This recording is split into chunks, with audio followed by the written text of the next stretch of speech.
নিয়ে এসছি। আমি জীবনে অনেক ভুল করেছি। সেটা যখন ভুলগুলো করেছি তখন আমি বুঝতে পারিনি। এখন বুঝতে পেরেছি যে এগুলো আমার অনেক ভুল ছিল।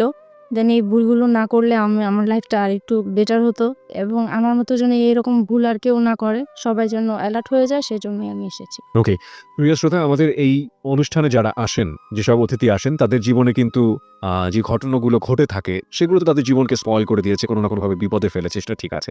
কিন্তু মোটামুটি সবারই একটা উদ্দেশ্য থাকে, সেটা হচ্ছে তার মতো করে ভুল যেন সমাজের অন্য কোনো মানুষ না করে। মিতা আজকে কি ভুল নিয়ে আমাদের মুখোমুখি হচ্ছেন সেটা আমরা জানবো, এবং যাহা বলিব সত্য বলিব অনুষ্ঠান সম্পর্কে আপনাদের সবাইকে বলতে চাই, এই অনুষ্ঠানের একটা বিশেষত্ব হচ্ছে যে অনুষ্ঠানটি ৩টি পর্বে বিভক্ত। একটা হচ্ছে যে ভুল এবং অপরাধ আপনি করেছেন সেটার পেছনের ব্যাকগ্রাউন্ডটা কি ছিল, তারপরে হচ্ছে কোন ভুল কোন অপরাধ আপনি করে নিজেকে অপরাধী ভাবছেন বা কোন অপরাধ আপনি করেছেন, এবং তার পরের পর্বটি হচ্ছে কি পরিণতি হয়েছে সেই ভুলগুলো কিংবা অপরাধের জন্য। আমরা প্রথমে ব্যাকগ্রাউন্ড থেকে শুরু করতে চাই। শুরু হচ্ছে যাহা বলিব সত্য বলিবর মূল পর্ব।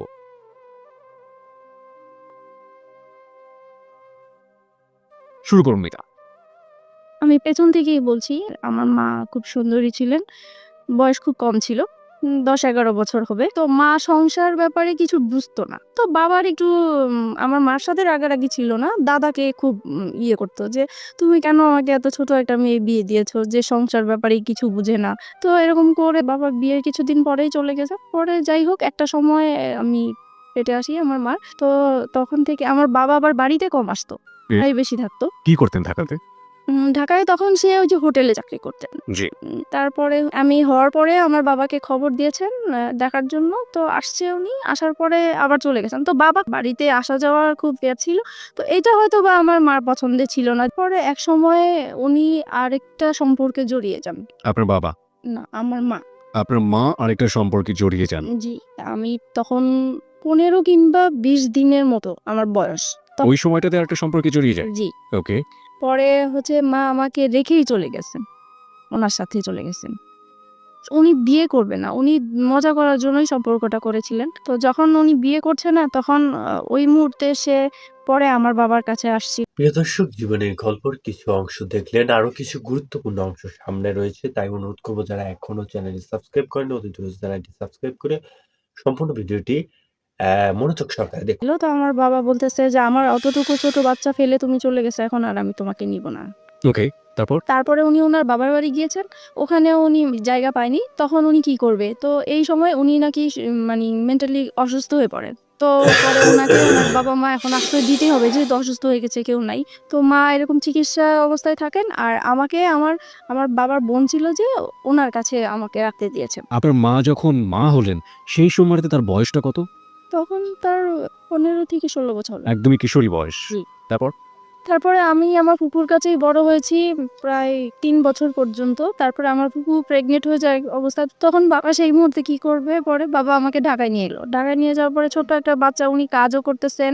আবার ওখানেই আমাকে রাখার ব্যবস্থা করছেন। তো হচ্ছে না আসলে বিষয়টা। পরে বাবা যেখানে থাকতো সেখানে আরেকটা ইয়েকে পছন্দ হয়। মানে ২য় বার ওনাকে বিয়ে করেন। তো এইভাবে বিয়ে দেওয়ার পরে ফার্স্ট ওয়াইফের সাথে কি ডিভোর্স হলো আপনার বাবার?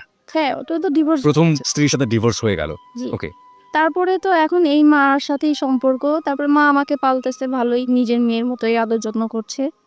তো একসময় আমার এই মাও প্রেগনেন্ট হয়ে যায়। তারপরে তো উনারও একটা মেয়ে হয়।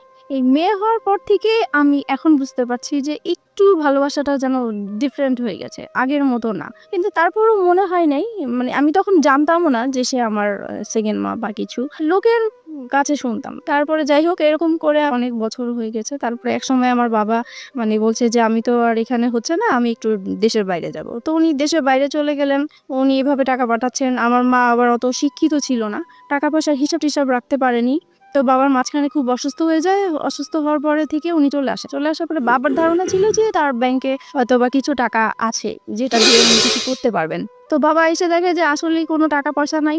তারপর থেকে তো মার সাথে মানে রাগারাগি, তারপরে মারধর করে একটা সময় মাকে। এগুলো আপনি নিজের চোখে দেখেছেন? নিজের চোখে দেখেছি। মানে বাবার ধারণা ছিল যে আমার মা হয়তোবা তার বাবার বাড়ি টাকাগুলো দিয়ে দিয়েছেন এর জন্য। তো এর জন্য খুব মারধর হতো। এই বিষয়গুলো আমার খুব মানে ব্রেনে কাজ করতো যে কেন এরকম হলো? তো এগুলো দেখতে, দেখতে একসময় খুবই অসুস্থ হয়ে যাই আমি। তো আমার বাবার দূরসম্পর্কের একটা ভাই আছেন, উনি হচ্ছে ডাক্তার কম্পাউন্ডারে চাকরি করতেন। তো আমাকে বলেছে, "তুমি যেহেতু অসুস্থ হয়ে গেছো তাহলে চলো তুমি আমার ডাক্তার তোমাকে দেখাবো।" তো গিয়েছি, ওখানে আমার প্রেশার মাপে প্রচুর হাই প্রেশার হয়ে গেছে। তো উনি বলতেছে ওষুধ দিয়েছেন কিছু, আর এমনিতে সাজেস্ট করেছেন যে যদি বাইরে কোথাও বেরিয়ে আসে তাহলে ভালো হবে। তো তখন আমার ওই চাচাটা বলতেন যে ঠিক আছে তাহলে চলো আমার বোনের বাড়ি তুমি বেড়ায় আসবা। তো বাবাকে বললো, পরে আমি ওখানে গিয়েছি। ওখানে যাওয়ার পরে হচ্ছে ওই চাচার বোনের হচ্ছে ননদের ছেলের সাথে আমার পরিচয় হয় ওখানে। ওকে। উনি দেখে আমাকে পছন্দ করেন। পছন্দ করে একসময় আমাকে ফোর্স করে উনাকে ভালোবাসার জন্য। তো আমি বলতেছি যে তখন কোন ক্লাসে পড়েন আপনি? তখন 6 এ। ক্লাস 6 এ পড়েন। তার মানে আপনার বয়স 11 থেকে 12 বছর। যে ছেলেটা আপনাকে প্রপোজ করলো, সে আল্টিমেটলি আপনার ওই ডাক্তার কম্পাউন্ডারের কোনো এক আত্মীয়, রাইট? জি। ওকে। সেই ছেলেটার বয়স কত ছিল? উনি তখন ইন্টারমিডিয়েট দিয়েছেন। ফাইন। তারপর?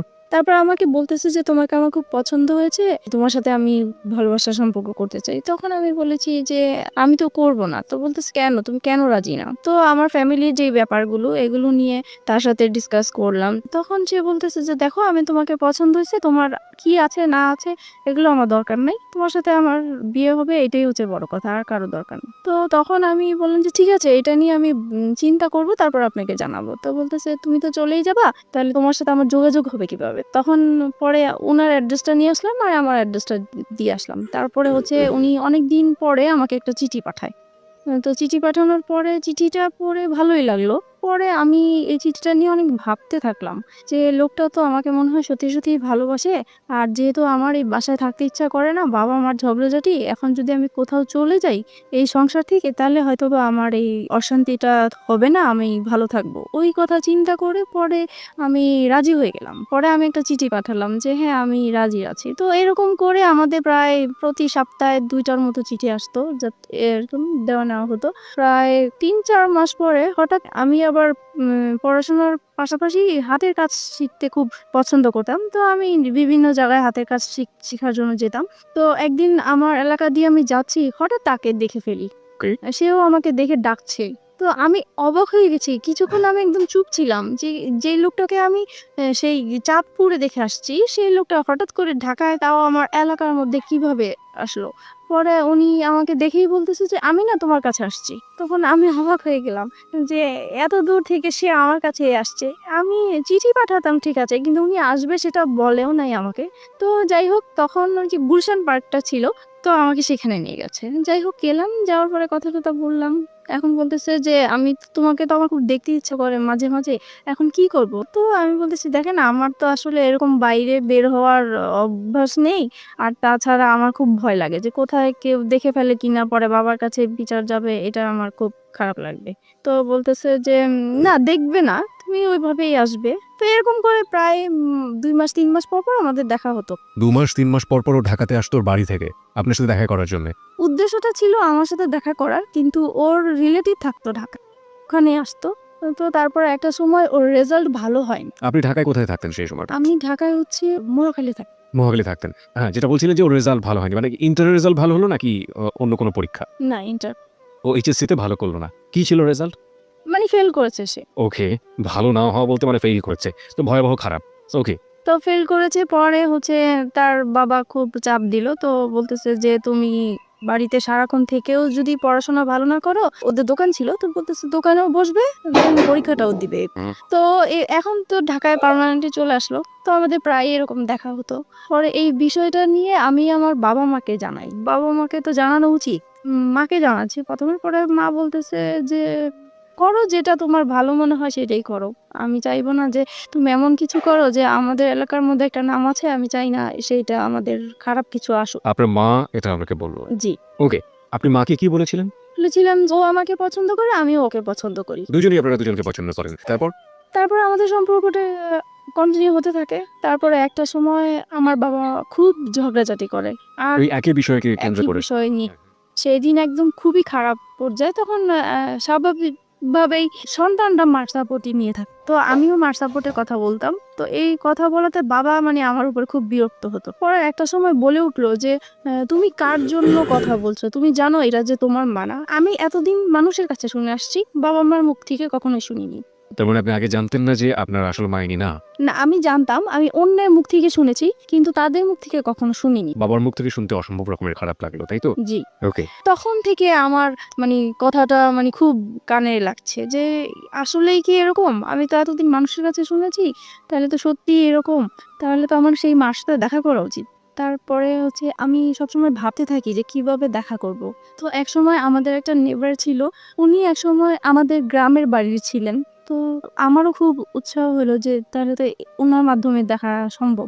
তো বলছি যদি আপনি দেখা করায় দিতে পারেন আমার খুব ভালো হতো। তো বলছে তোমার মা তো সবসময় তোমার জন্য কান্নাকাটি করে, তাহলে আমি এবার বাড়ি যেয়ে বলবো তাকে। তারপরে উনি আপনার মার সম্পর্কে একটু জানি। ততদিনে কি বিয়ে হয়েছে আপনার মার? হ্যাঁ, যখন অসুস্থ হয়ে যায় তখন তার ভাইরা ওই লোকটাকে ধরে তারপরে তার সাথে বিয়ে জোর করে বিয়ে দিয়ে দেন? জি, ওকে। বিয়ে করে দেয়। তারপরে ওই সম্পর্কে আছেন উনি। এখন এক্সিস্টিং ওই সম্পর্কে আছেন? জি। ওকে, ফাইন।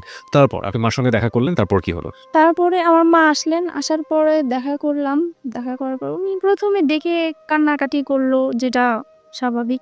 তো আমার না মার জন্য কোনো ফিলিংস আসে নাই। আমার বিশ্বাসই হচ্ছে না যে এ আমার মা। এই ভদ্র মহিলাটা মা? আম্মা। তারপরে কেমন জানি লাগতেছে। আমার কাছে খুবই অপরিচিত। আমার মা ডাকতেও ইচ্ছা করছে না, কিছুই না। তারপরে উনি আমাকে লাস্টে বলল যে শুধু এটাই বলল যে, "তোমাকে আমি আমার ইচ্ছে করে ফেলে আসি নাই। আমার কিছু সমস্যা ছিল এই কারণে ফেলে আসছি।" আমি তাকে কোয়েশ্চেন করেছিলাম। আপনার মাকে আপনি কোয়েশ্চেন করলেন ১ম দেখাতে, "তুমি আমাকে কেন ফেলে এসেছিলে?" কেন ফেলে তখন আপনার মা এই উত্তরটা দিয়েছে। হ্যাঁ, তখন বলেছে আমি বাধ্য হয়েছিলাম। যাই হোক উনি ওনার মতো বলল। কিন্তু তারপরও আমার মার জন্য আমার কোনো ফিলিংস কাজ করল না। তারপরে উনি লাস্ট যে কথাটা বলেছেন যে, "তুমি একবার শুধু আমাকে মা ডাকো।" তো আমি অনেক চেষ্টা করেছি কিন্তু পারিনি। ডাকার জন্য পারিনি। কারণ আমি তো তাকে কখনো দেখিই নাই। কিভাবে তাকে মা ডাকবো? হুট করে তো আর মা ডাকা যায় না। তারপরে হোক ডাকিনি। তো আমি বলছি যে, "আপনার সাথে যদি আমার যোগাযোগ থাকে তাহলে আমি একসময় হয়তোবা আমার মুখ থেকে শুনতে পাবেন। কিন্তু এখন আমি বলতে পারব না।" তারপরে আমি বাসায় চলে আসি। বাসায় আসার পরে আমি ওই যার মাধ্যমে আমার মাকে পরিচয় হইছে, তো উনাকে বলে দিছি যে, "আমি যে আমার এই মার সাথে দেখা করেছি, এটা আমার এই মার কাছে বলবেন না। ইভেন কি আমার বাবার সাথেও বলবেন না।" তো উনি বলছে, "ঠিক আছে, তুমি জানাতে না চাইলে বলবো না।" তো আমিও জানাই নাই, এই বিষয়টা এইভাবেই আছে। তো আর কখনোই মনে হয় নাই যে আমার মার সাথে আমি ২য় বার দেখা করি বা কথা বলি, এরকম কখনোই আমার ফিলিংস আসে নাই। তারপরে একটা সময় বাবার এরকম আরো বেশি জ্বালাচ্ছে, অশান্তি করছে। তারপরে চিন্তা করলাম যে বিয়ে করে ফেলি। তাহলে চলে গেলে আর বাবা-মার এই ঝগড়াঝাটি দেখতে হবে না। তখন আপনার বয়স কত? তখন ১৪-১৫ হবে। ওই ছেলেটার সাথেই চিন্তা ভাবনা করছেন জি, এবং পরিবার থেকে এই ধরনের অশান্তি থেকে বের হয়ে যাওয়ার বের জন্য হওয়ার জন্য। এই ধরনের প্ল্যান। জি। ওই ছেলেটাকে কি মনে প্রাণে তখন ওই ছেলেটার প্রতি এক ধরনের এফেক্টেড হয়ে যাওয়া, একদম অদ্ভুত রকমের ভালো লাগা, ওকে দেখলে না দেখলে ভালো লাগে না, একেবারে মজে আছেন ওর প্রেমে, এরকম একটা ব্যাপার কি? এইরকম কিছু ছিল, কিন্তু আমার বেশি কাজ করতে হলো যে এখান থেকে আমাকে বের হতে হবে। ওকে, সেটা যে কোনোভাবেই হোক না কেন। যেকোনোভাবেই হোক। কেন বেরোতে হবে? কারণ এখানে যে মা-বাবা ঝগড়াঝাটি করছে, এগুলো আমি যত দেখছি ততই আমি অসুস্থ হয়ে পড়ছি।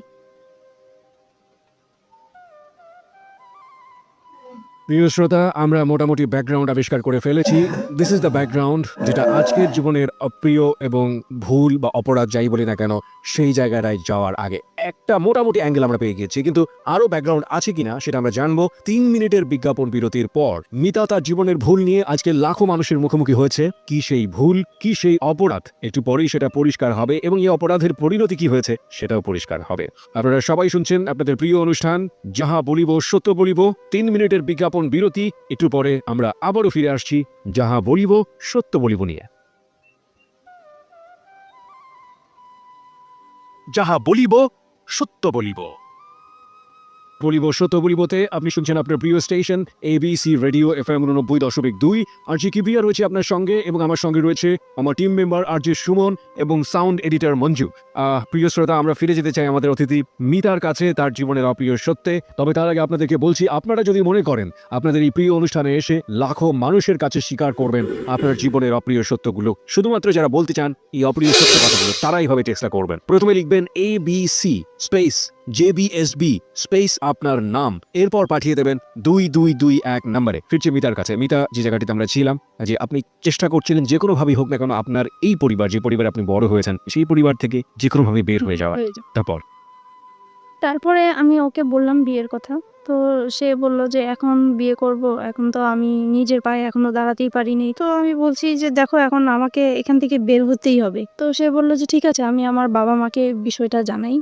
তো সে তার বাবা-মাকে জানিয়েছে। তো ওনারা ১ম এ রাজি হয়নি। পরে ও একটু রাগারাগি করলো ফ্যামিলিতে। তখন ওর বাবা একসময় মেনে নিল যে, "ঠিক আছে, তুমি যেটা বলছো সেটা। তবে আমরা যাবো, কথা বলবো ওদের সাথে তারপরে।" ততদিনে ও তো ওর বাবার দোকানে বসে কাজ করছে এবং পাশাপাশি পড়াশোনা করছে, ইন্টারমিডিয়েট ফেল করেছে সগৌরবে, তাই তো?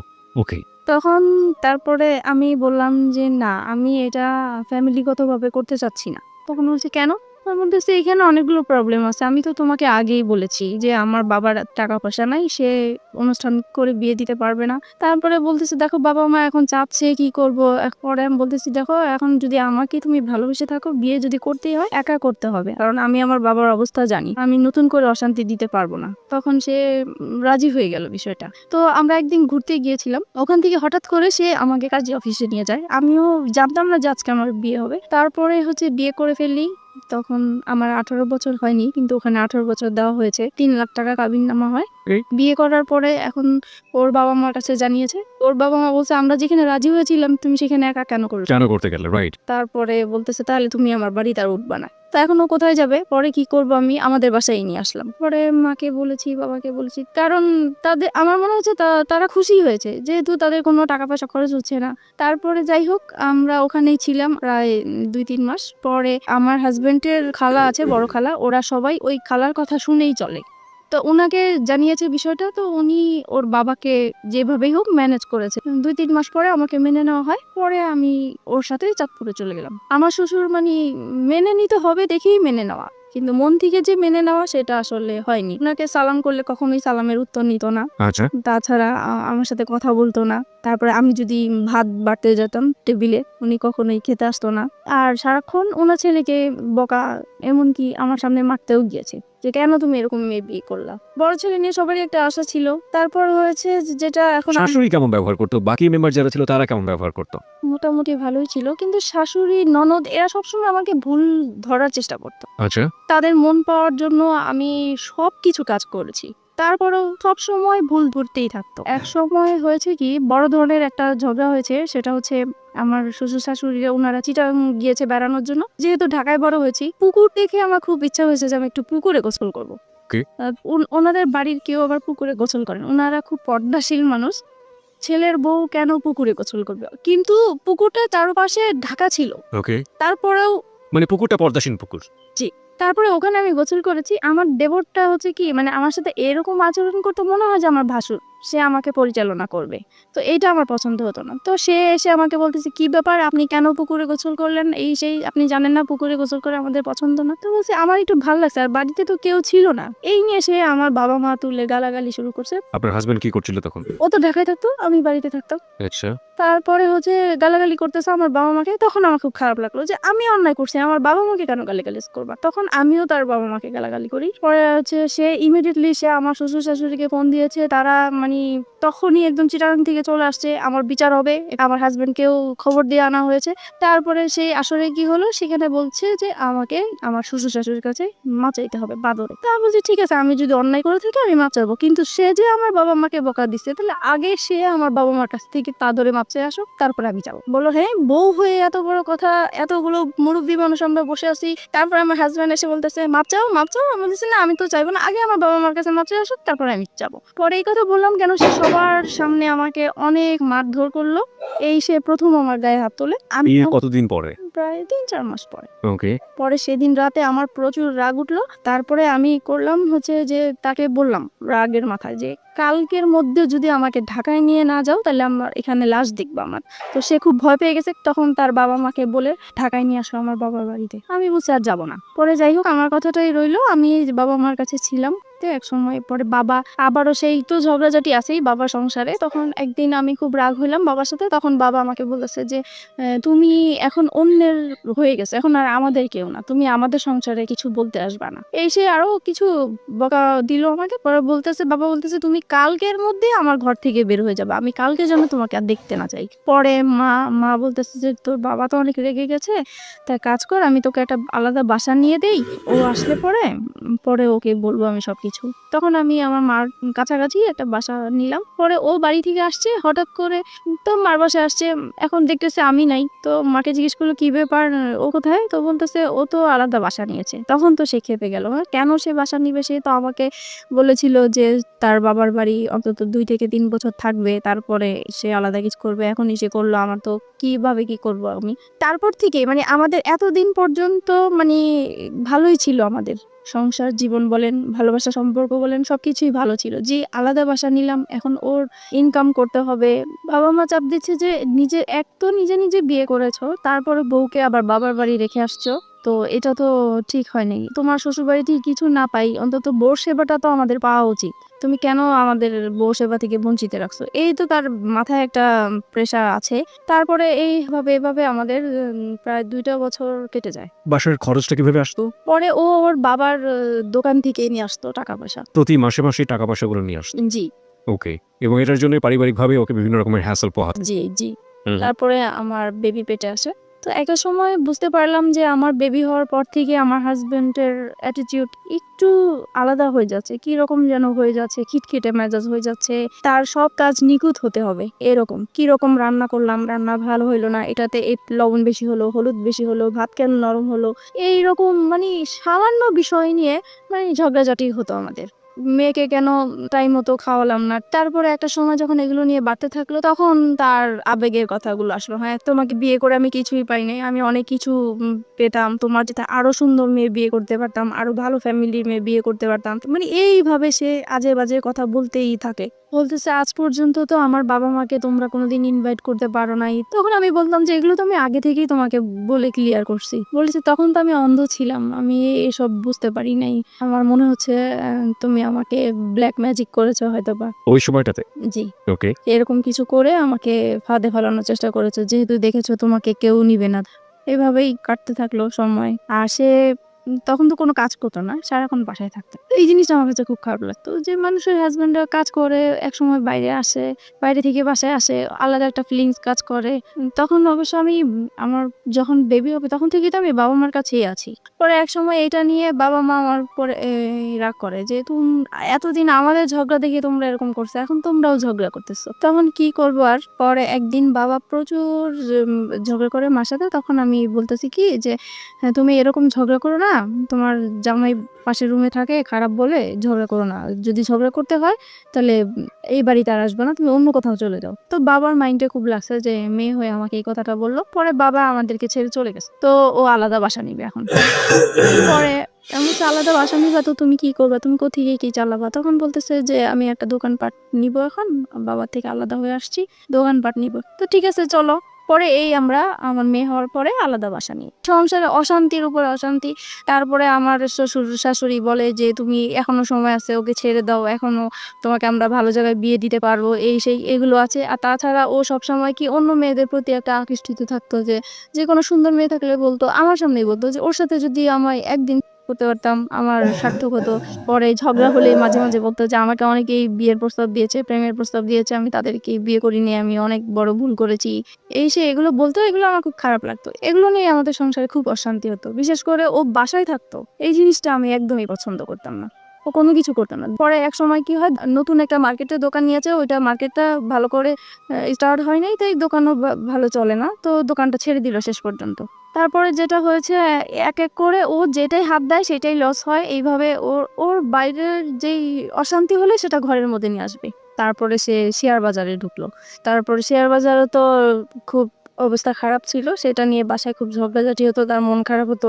যদি বাসায় কিছু লাগতো বলতাম, তখনই সে ক্ষেপে যেত। তারপরে বলতো যে তোকে বিয়ে করে আমার ভাগ্যটা খারাপ হয়ে গেছে, আগে তো এরকম খারাপ ছিল না। একটা জিনিস যেটা আমি বুঝতে পারছি মিতা, সেটা হচ্ছে যে ভেরি ক্রিটিক্যাল মোমেন্ট যাচ্ছে আপনাদের সংসারে। জি। অভাব-অনটন রয়েছে, মনোমালিন্য আসছে, কিছুদিন পরপরই ঝগড়াঝাটি হচ্ছে এবং বয়স দুজনের কমই আছে, গাইডেন্স করার মতো কেউ নেই ওখানে এবং একের পর এক ভুলের জন্ম হচ্ছে, তাই তো? ওকে, তারপর? তারপরে যেটা হচ্ছে আরেকটা জিনিস, ওর আর আমার ঝগড়াঝাটি হলে মারামারি হয়, ঠিক আছে, ও আমাকে বকে আমি ওকে বকি, কিন্তু আমার কথা হলো যে আমরা ঝগড়াঝাটি করবো সেটা আমাদের ভিতরেই থাকবে। ও কি করে, সাথে সাথে ওর বাবা মাকে ফোন দিয়ে দিবে যে এরকম এরকম হচ্ছে, ওর সাথে আর আমার হচ্ছে না, তোমরা কি করবা, এসে করো, এই আর কি। এটা নিয়ে অশান্তি থাকে। তারপরে আমি যদি কম্প্রোমাইজের জায়গাতে আছি, লাইক একটা যেটা হচ্ছে যে এক হাত তো কখনো তালি বাজে। আপনি একটু আগেই বললেন যে আপনিও ঝগড়া করতেন, ও করতো, হ্যাঁ। দুজনে মিলেই ঝগড়া হচ্ছে। জি।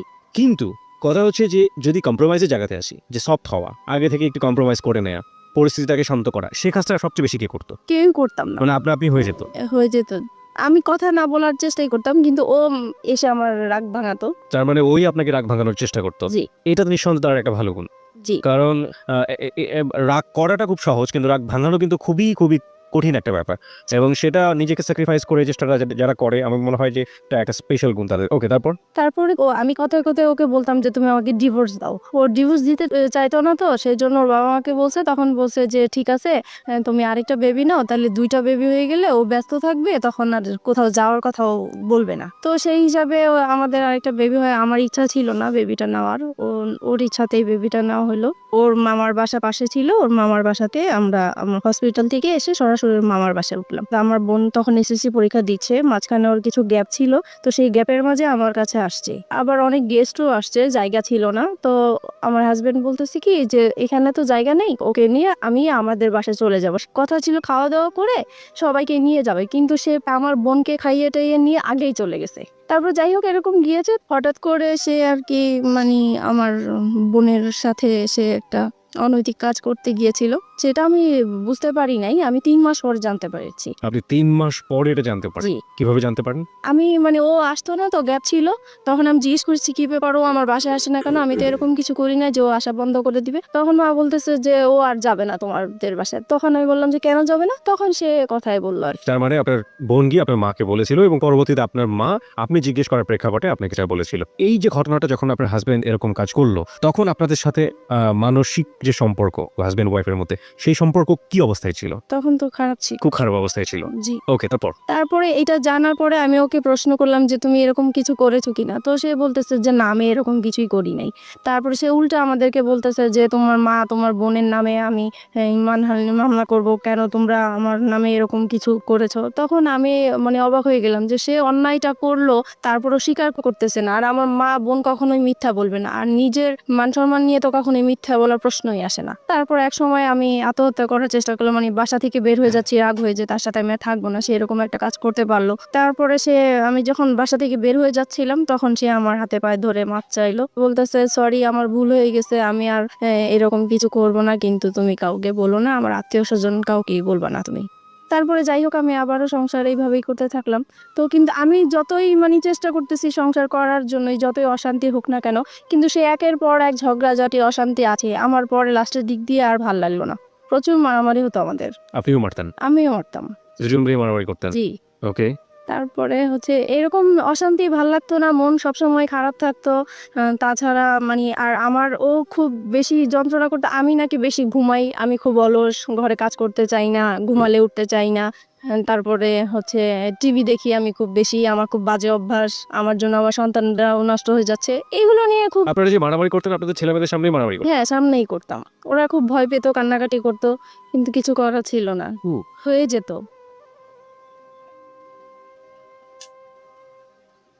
প্রিয় শ্রোতা, বিরতির ঘন্টা বেজে গেছে, আমরা ছোট্ট একটা বিরতি নিতে চাই। একটু পরে আমরা আবারও ফিরে আসছি যাহা বলিব সত্য বলিবতে। ঠিক 12টা বেজে 6 মিনিটে আরও একবার ঘন্টা বাজবে যাহা বলিব সত্য বলিবর, এবং আরও একবার আমরা মঞ্চ উপবিষ্ট হয়ে শুনবো আজকে মিতার জীবনের অপ্রিয় সত্যগুলো আসলে কি। মিতার জীবনের যে পার্টে আমরা রয়েছি সেটা অপ্রিয় সত্য, কিন্তু এখানে মিতার কাছ থেকে মিতার কোনো অপরাধ, বা যদি বলি যে মিতার এককভাবে কোনো অপরাধ, সেটা আমরা পাইনি, কিন্তু এককভাবে অপরাধের জায়গাতে আমরা যাব ঠিক রাত 12টা 6 মিনিট থেকে। এটা মোটামুটি আমরা বলতে পারি যে এটা আরেক ধরনের ব্যাকগ্রাউন্ড ছিল, কিন্তু এই ব্যাকগ্রাউন্ডের মধ্যে মিতার কিছুটা হলো অপরাধ ছিল, দ্বিপাক্ষিক অপরাধ, এবং সেটা যেটা বলছিলাম যে এক হাতে কখনো তালি বাজে না, হাজব্যান্ড ওয়াইফের যে সম্পর্ক, সেই সম্পর্কের মিতা যতটা খারাপ করেছে, হাজব্যান্ড ততটা খারাপ করেছে এবং দ্বিপাক্ষিকভাবেই সেটা খারাপ হয়েছে। কিন্তু যে ঘটনাটির জন্য মিতা আজকে এখানে এসছে, যে ঘটনার জন্য সে আজকে লাখো মানুষের সামনে নিজের জীবনের অপ্রিয় সত্য তুলে ধরে বলছে যে আমার মতো এরকম যেন কখনো কারণ না হয়, সেই ঘটনাটি জানবো আমরা ঠিক 12:06 থেকে। ফিরে আসি একটু পরেই। আর আপনারা যদি ওকে দেখতে চান চলে আসতে পারেন আমাদের ফেসবুকে। আমাদের ফেসবুকের ঠিকানা www.facebook.com/ABC Radio FM 89.2। যাহা বলিব সত্য বলিব। 12:06 আপনারা শুনছেন আপনাদের প্রিয় স্টেশন ABC রেডিও FM 89.2। আর জিকেবিআর রয়েছে আপনার সঙ্গে এবং আজকে যাহা বলিব সত্য বলিবর আসরে উপবিষ্ট হয়েছে মিতা, তার জীবনের অপ্রিয় সত্য নিয়ে। আমরা মিতার কাছে আবার ফিরে যেতে চাই এবং আপনাকে বলছি, আপনি যদি মনে করেন এখানে এসে আপনি আপনার জীবনের অপ্রিয় সত্যগুলো বলবেন, তাহলে শুধুমাত্র আপনার জন্য SMS করার নিয়মটি হচ্ছে প্রথমে লিখবেন ABC স্পেস JBSB স্পেস আপনার নাম, এরপর পাঠিয়ে দেবেন 2221 নম্বরে। ফিরে যাচ্ছি মিতার কাছে। মিতা, তারপর কি হলো? পরে এক সময় রোজার ঈদ সামনে আসলো, ঈদের শপিং করা নিয়ে আবার আমাদের খুব ঝগড়া হলো, মাঝখানে মারামারি এইরকমই। আর সে হচ্ছে সব সময় ঈদের সময় সে বাড়িতে যে ঈদ করে, আর আমি বাচ্চাদেরকে নিয়ে ঢাকায় ঈদ করি। আমি বাড়িতে যেতে চাই না, বাচ্চারাও বাড়িতে যেতে চায় না, তাই আমাদের আর যাওয়া হয় না। কিন্তু সে তার বাবা মার সাথে ঈদ করবে, সেজন্য প্রত্যেকটা ঈদই সে তার বাবা মার সাথেই করে। আমরা বেশি দামি দামি জিনিস চাই, আগে কম দামি জিনিস পড়েছি, এখন কেন উপরের দিকে নজর আমার, এইভাবে ঝগড়াঝাটি হয়। তারপর সে বাড়িতে চলে যায়। অশান্তির জন্য আমি ভালো লাগতো না দেখে তাই একটু হাতের কাজ করা শুরু করেছিলাম। তো হাতের কাজের বিজ্ঞপ্তি দিয়েছিলাম, বিজ্ঞপ্তির জন্য আমার মোবাইল নাম্বারটা শো করা হয়েছিল একটা কাগজে। লিফলেট। জি। তারপরে ওগুলা শেখানোর জন্য নাম্বার দিয়েছিলাম। তো আমি ভাবছি ওখান থেকে হয়তো বা ফোন টোন এসছে। তো রিসিভ করেছি, একটা লোক আর কি এরকম দুষ্টামি করতেছে, কথা বলতেছে। তো আমি বলছি, আপনি কিসের জন্য ফোন করেছেন? বলতেছে, এমনি আমার ভালো লেগেছে তাই ফোন করছি। তো আমি পরে ফোনটা রেখে দিছি, আমি আর কথা বলি নাই। তো উনি প্রায় এরকম 2-3 দিন ফোন দিত। তারপরে এক সময় বলতেছে যে আসলে আমি আপনার সাথে ফ্রেন্ডশিপ করতে চাই। সেই সময় হচ্ছে কি আমার তো মন মেজাজ খারাপ ছিল, ভালো লাগতো না। তখন কেন জানি হঠাৎ করে মনে হয়েছে যে সে শুধু ফ্রেন্ডশিপ করতে চায়, কথাই বলতে চায়, তাই কথা বললে সমস্যা কি? সপ্তাহখানি কথা বলেছি পরে একদিন সে আমাকে বলতেছে কি যে আপনাকে আমি দেখতে চাই একটু। যাই হোক, আমরা রাজি হয়েছি দেখা করার জন্য। দেখা করতে গিয়েছে আমার বাসায়। এক সপ্তাহের মধ্যে আপনি রাজি হয়ে গেলেন? জি। তারপরে দেখা করলাম। পরে সে আমাকে মানে একটা কথা বললো যে আচ্ছা, আমরা তো ফ্রেন্ডশিপ আছি, আমরা কি ফ্রেন্ডশিপের বাইরে অন্য কিছু করতে পারি? তো আমি বলছি কি রকম? বলতেছে যা হয় আর কি। তো আমি বুঝতে পারছি উনি খারাপ কিছু ইঙ্গিত দিয়েছে আমাকে। তো আমি বলছি না, এটা আমার পক্ষে সম্ভব না। তারপর এই বলে আমি পরে ওখান থেকে তার সাথে আমার সম্পর্ক শেষ হয়ে গিয়েছে। Fine, let me no one thing. আপনার সম্পর্কে উনি কতটুকু জানতেন? আপনার যে দুটো সন্তান হ্যাঁ, আছে। আমি সবই বলেছি। আমাদের কথা এগুলোই হতো। আমার সংসারে কি হয়েছে না হয়েছে, আমার কিভাবে বিয়ে হয়েছে। আপনি সবকিছুই এক সপ্তাহের মধ্যে তাকে শেয়ার করে দিয়েছেন। জি। মানে আমার তো কখনোই ফ্রেন্ড ছিল না, তাই প্রথম তাকে পেয়েছি। ফ্রেন্ডশিপ যেহেতু করে ফেলেছি, সেজন্য আমি আমার কথাগুলো বলেছি, মানে একটু হালকা হওয়ার জন্য বলতে চেয়েছিলাম। ওকে, ফাইন। এবং এটা জানার পরে সে আপনাকে ফার্স্ট দেখা হতে সে আপনাকে ধরনের একটা অফার করলো। জি। তারপরে আমার কাছে খুব খারাপ লাগলো বিষয়টা যে আমি তাকে তো সবকিছু আমি তাকে বলেছি, সে কেন আমাকে এই ধরনের প্রস্তাব দিবে। পরে আমি আর তার সাথে কথা বলি নাই। পরে সে ফোন দিত আমাকে, প্রায় আমি রিসিভ করতাম না। পরে অনেক ডিস্টার্ব করতো দেখে পরে একদিন রিসিভ করে বলতেছে আপনি আমাকে আর ফোন দিবেন না, আপনার সাথে আমি আর কথা বলতে চাই না। তো যাই হোক, এখানেই স্টপ হয়ে গেল। এটা তার খুব মাইন্ডে লাগলো যে আমি তাকে এইভাবে ইগনোর করলাম। তারপরে সে আমার নাম্বারটাই তার ফ্রেন্ডকে দিল। আমি এটা জানতাম না যে তার ফ্রেন্ড। প্রায় 1-2 মাস পরে আমাকে আবার একটা রং নাম্বার থেকে ফোন আসছে। তো এবার ভাবছি যে আর কোনো ফোন ধরবো না, কারণ রং নাম্বারে আসলে সবাই ভালো থাকে না। পরে ওই নাম্বারটা থেকে প্রায় ফোন টোন আসে। তারপরে আমি এত ফোন আসে, নিশ্চয়ই আমার কোনো কাস্টমার হতে পারে বা কিছু, ধরি। তো সেই একই রকম কথাবার্তা বলতেছে, ওনার পরিচয় দিল। তারপরে আমি কথা বলতে শুরু করলাম। পরে বলল যে আসলে আপনি কি চান? আমি ওনাকে জিজ্ঞেস করলাম। তো উনি বলতেছে আসলে আপনার সাথে আমি ফ্রেন্ডশিপ করতে চাই। আমি বলছি যে না, আমি কারোর সাথে ফ্রেন্ডশিপ করবো না, আপনি ভুল জায়গায় ফোন দিয়েছেন। প্রায় 3 মাস পরে উনি আবার ফোন দিয়েছে। তো সেই সময় তো আর আমার নাম্বারটা মনে ছিল না, আমি বুঝতেও পারি নাই যে উনি ফোন দিয়েছে। তারপরে উনি বলতেছে দেখেন, আসলে আমি আপনার কাছে কিছুই চাই না।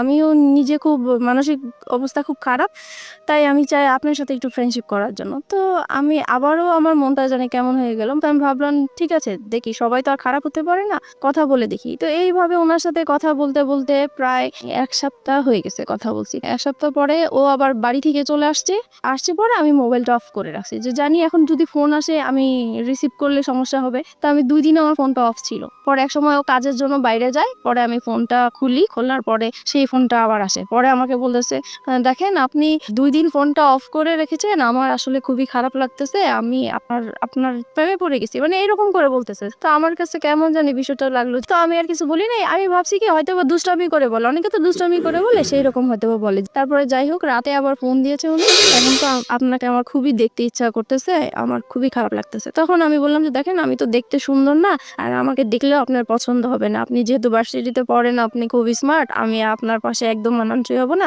রাস্তায় দেখলে মানুষ হাসবে, মানে আমি এরকম করে বলতেছি যেন সে মানে আমার দেখার ইচ্ছাটা না না জাগে। ওনার নামটা কি ছিল? ওনার নাম রাসেল ছিল। রাসেল। ওকে ফাইন, তারপর?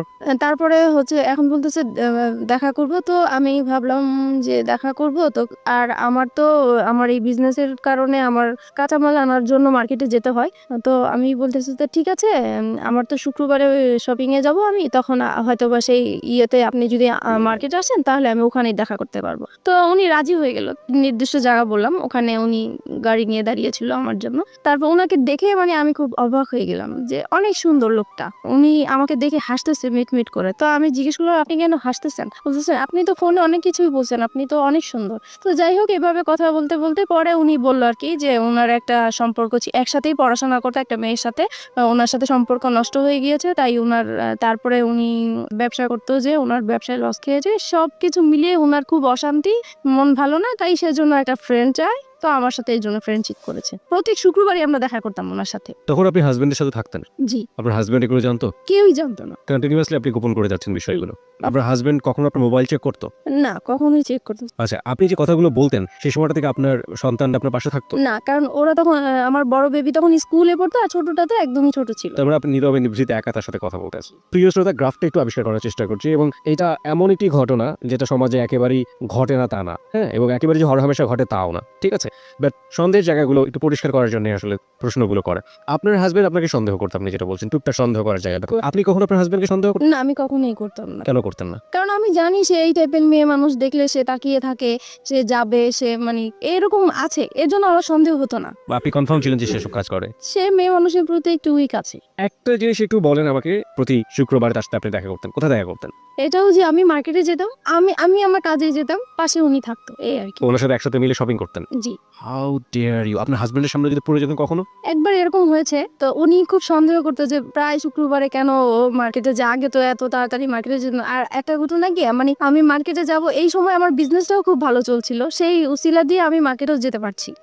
তো এক শুক্রবারে সে আমাকে হঠাৎ করেই ফোন দিয়ে বলতেছে তুমি কোথায়? তো আমি বলতেছি আমি বলে আসছি, কিন্তু আমি মার্কেটে আসছি, কিন্তু মার্কেটে থাকাকালীনই সে আমাকে ফোন দিচ্ছে যে তুমি কোথায়? বলতেছি আমি তো মার্কেটে। বলতেছে মার্কেটে তো কোথায়, কোন মার্কেটে? কারণ নিউ মার্কেটে অনেকগুলো মার্কেট আছে। তো আমি পরে বলতেছি কেন, আমি এখানে। তো বলতেছে আমি তো আসছি। তো আমি তো পুরো ভয় পেয়ে গেছি যে কি ব্যাপার, সে কেন আসছে। আসলে সে সন্দেহ করেই আসছে। তো তাড়াহুড়া করে ওকে বলে দিচ্ছি তুমি এখন যাও, আমার হাজবেন্ড চলে আসছে, এখন কিছু করার নাই। তো ও মন খারাপ করে চলে গেছে। পরে আমি তো আমার শপিং করতেছি, তো ও আর বুঝতে পারে নাই, এভাবেই ওকে হয়েছে। Okay fine. আমি একটু বলি, ওই সময়টা পর্যন্ত কতদিন যাবত রাসেলের সাথে আপনার সম্পর্ক? ওই সময়টা, ওই শুক্রবার পর্যন্ত? ওই শুক্রবার পর্যন্ত 1-1.5 মাস তো হবেই। 1-1.5 মাস। জি। এই 1-1.5 মাস আপনি কন্টিনিউয়াসলি আপনার হাজবেন্ডের কাছ থেকে এই জিনিসটা গোপন করে যাচ্ছেন। বাই হার্ট আপনি এটা মনে করেন ইললিগাল রিলেশনশিপ, রাইট? অবৈধ কিনা সেটা তো বুঝতে পারতাম না, শুধু এটা বুঝতাম যে এটা করাটা ঠিক হচ্ছে না। কিন্তু সেই মুহূর্তে আমার ভালো লাগতো, তার সাথে কথা বলতে ভালো লাগতো, তার সাথে দেখা করতে ভালো লাগতো। সেই ভালো লাগার কারণেই আমি তার সাথে কথা বলেছি, দেখা করেছি। এই ভালো লাগা প্রতিনিয়তই বাড়ছে। আপনার কখনো মনে হতো না যে আপনি আপনার হাজবেন্ডের প্রতি অন্যায় করছেন ওই সময়? না, তখন আমার মনে হতো না, কারণ ও তো সংসারে সবসময় মানে ঝগড়াঝাটি করতো, ওর উপর থেকে আমার মন নষ্ট হয়ে গিয়েছে। এই মানুষটাকে তো আপনি ভালোবেসেছিলেন একটা সময়। ভালোবেসেছিলাম, ওই যে আমার বোনের যে কাজটা করেছিল সেখান থেকে ওর প্রতি আমার একটু অনীহা চলে কিন্তু সে এসেছে। ঘটনা, আমি বলছি না যে এটা অপরাধ, অবশ্যই এটা একটা গূঢ় অপরাধ, কিন্তু সেটার জন্য সে আপনার কাছে ক্ষমা চেয়েছে।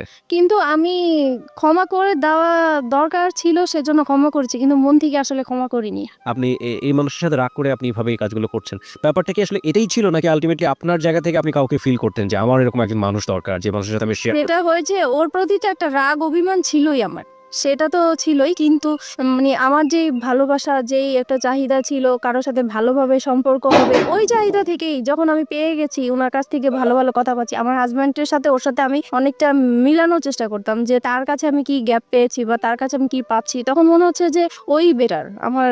আপনি দেখুন, আপনার সন্তান আছে তখন দুটো, রাইট? জি। আপনার বিজনেস আছে, যে বিজনেসটা আপনি শুরু করেছেন, তার মানে অনেক পরিকল্পনা আপনার মাথায়, অনেক স্বপ্ন আপনার মাথায়। আপনার হাজবেন্ড আছে, এবং যে মানুষটাকে আপনি ভালোবেসেছেন একটা সময়, কিন্তু আপনার হাজবেন্ড আপনার সাথে খারাপ আচরণ করছে, সেটা আমরা দেখতে পাচ্ছি। তার বাইরেও তো আপনার দুটো জগৎ ছিল, একটা হচ্ছে আপনার সন্তান আর একটা হচ্ছে আপনার বিজনেস। এই দুটো নিয়েও তো আপনি হ্যাপি থাকতে পারতেন। ইনফ্যাক্ট আপনি যে ছেলেটার সাথে এই সম্পর্কটা তৈরি হচ্ছে, সেই ছেলেটাকেও যদি আপনি আপনার বন্ধুর জায়গাটাতে রাখেন, তাহলেও কখনো কি অনুভব করেছেন আপনার হাজবেন্ডের সাথে তার পরিচয় করে দেওয়া উচিত? এটাও কি কখনো ফিল করেছেন? এটা কখনো মানে মাঝে মাঝে মনে হয়েছে পরিচয় করে দিই, কিন্তু আমার হাজবেন্ড এটা মেনে নিত না। একটা হচ্ছে পারিবারিক সত্তা, যেখানে হাজবেন্ড আছে, সন্তান আছে এবং তার বিজনেস আছে, সে একটা না একটা দিক নিয়ে ব্যস্ত থাকতেই পারে। আরেকটা হচ্ছে মানবিক সত্তা, মনের জায়গাটা, লং টার্ম হাজবেন্ডের সাথে খারাপ রিলেশনশিপ, সেই জায়গাটায় একটা বিশাল রকমের ক্ষত তৈরি হয়েছে, এবং সেই ক্ষতর জায়গাটাতে সে কেউ একজন নক করেছে। সেটা হাজবেন্ড ওয়াইফ রিলেশনশিপের মতো না, কিন্তু একটু ভালো লাগা, একটু অন্যরকম, একটু বন্ধুত্ব, যেটা মন থেকে অবচেতন মনেই ওই ভালো লাগাটার দিকে ধীরে ধীরে ধীরে ধীরে এক ধরনের রাষ্ট্রের পৃষ্ঠে জড়িয়ে পড়ার দিকে জড়িয়ে যাচ্ছে। এই দুটো জিনিস আমরা যখন নর্মালি শুনি, আমরা কিন্তু এই সেকেন্ডটাকে কোনোভাবেই সাপোর্ট করতে পারি না, বাট ও সেকেন্ডটার মধ্যে এসেছে, this is the hardest reality. এটাকেও মেনে নিতে হবে, এটা আমাদের সমাজে ঘটে কিন্তু আমরা মানি না। কিন্তু কি কারণে ঘটে, সেই কারণটা কিন্তু আমরা আবিষ্কার করে ফেলেছি, এবং এইটা আসলে কতদূর পর্যন্ত গিয়েছে চলুন সামনের দিকে যাওয়া যায়। তারপরে যেটা হয়েছে, মানে এভাবেই তো ওর সাথে দেখা করছি, কথা বলছি, তারপরে হঠাৎ একবার খুব ঝগড়াঝাটি হয় আমাদের। বিষয়টা হয় হচ্ছে আমার ওই যে বোনের বিষয়টা নিয়ে। ওই ঘটনার পর থেকে যেটা হয়, আমাদের স্বামী স্ত্রীর যে সম্পর্কটা হয়ে থাকে, সেরকম সম্পর্কতে আমি জড়াতে চাই না। এর জন্য এটা নিয়ে খুব ঝগড়াঝাটি হয়। ও খুব জোর করে আমাকে, আমি রাজি হই না, তারপরে মারামারি হয়, এরকম প্রায়ই হয়। তো একটা সময় হয় কি যে আমি ঘুমিয়ে থাকি, সে ঘুমন্ত অবস্থায় আমার সাথে এরকম কাজ করে। এই বিষয়টা আমার কাছে খুবই খারাপ লাগে। আমি ল করছি এখানে আপনাকে। একটা হচ্ছে যে এই যে ঘটনাটা আপনাদের মধ্যে একটা বিরোধ তৈরি করলো, একটা স্বামী স্ত্রী নামে স্বামী স্ত্রী কিন্তু এক ধরনের সম্পর্ক নেই, এই সময় পর্যন্ত রাসেলের সাথে আপনার সম্পর্ক কতদিনের? 2-3 মাস হবে। 2-3 মাস, মানে সময় বাড়ছে। এই সময়টাতে রাসেলের সাথে আপনার কি ধরনের কথোপকথন হতো? ও তো প্রথমেই আপনাকে ফ্রেন্ডশিপের কথা বলেছে, হ্যাঁ, তারপরে ব্যাপারটা কি ফ্রেন্ডশিপে থেকেছে নাকি ধীরে ধীরে ভালো লাগা জায়গাটাই? না, ভালো লাগা এখনো আসেনি, ফ্রেন্ডশিপই চলছিল। ওকে, ফাইন। সে সময় বলতাম হচ্ছে আমাদের সংসারে যেগুলো হতো এগুলো বলতাম। মানে ঘরের নিজের উইক পয়েন্টগুলো সবসময় তাকে বলতেন, যেমন হাজবেন্ড আজকে এটা করেছে, আমি আজকে এটা করিনি, এরকম হয়েছে, এরকম হয়েছে। হ্যাঁ, তারপর আমার ভালো লাগার কথাগুলো বলতাম, বা আমি কি আশা করেছিলাম, কি রকম চেয়েছিলাম, এগুলোই বলতাম। ওকে, ওকে। আপনার উইক পয়েন্টগুলো সবসময় আচ্ছা, এই যে কষ্টের কথাগুলো, পরিবারের কথাগুলো, একেবারে ঘরের মানুষের কথাগুলো, এগুলো শেয়ার করার মতো অন্য কেউ কি ছিল না? না, আমার কখনো তো কোনো ফ্রেন্ডশিপ ছিল না, সেটা তো আমি আগেও বলেছি। This is the great point, প্রিয় শ্রোতা। ওকে, ফাইন। তারপর? তাছাড়া ফ্যামিলিকেও বলতে পারতাম না, কারণ যেহেতু একা বিয়ে করেছি, সেজন্য বলার কোনো সুযোগ ছিল না, স্কোপ ছিল ছিল না। না। তো তারপরে একদিন কি হয়েছে, আমাদের আবারও সেই রকম খুব মারামারি হয়েছে আমাদের সংসারের মাঝে। তখন আমি পরে, সেদিন বৃহস্পতিবার রাতে ছিল এরকম, তারপরে আমি তাকে ফোন দিয়েছিলাম শুক্রবারে। মারামারি হওয়ার পরের দিন ফোন দিয়েছে, দেখো ও আজকে আমাকে অনেক মেরেছে, এরকম আমার আর থাকতে ভাল লাগছে না।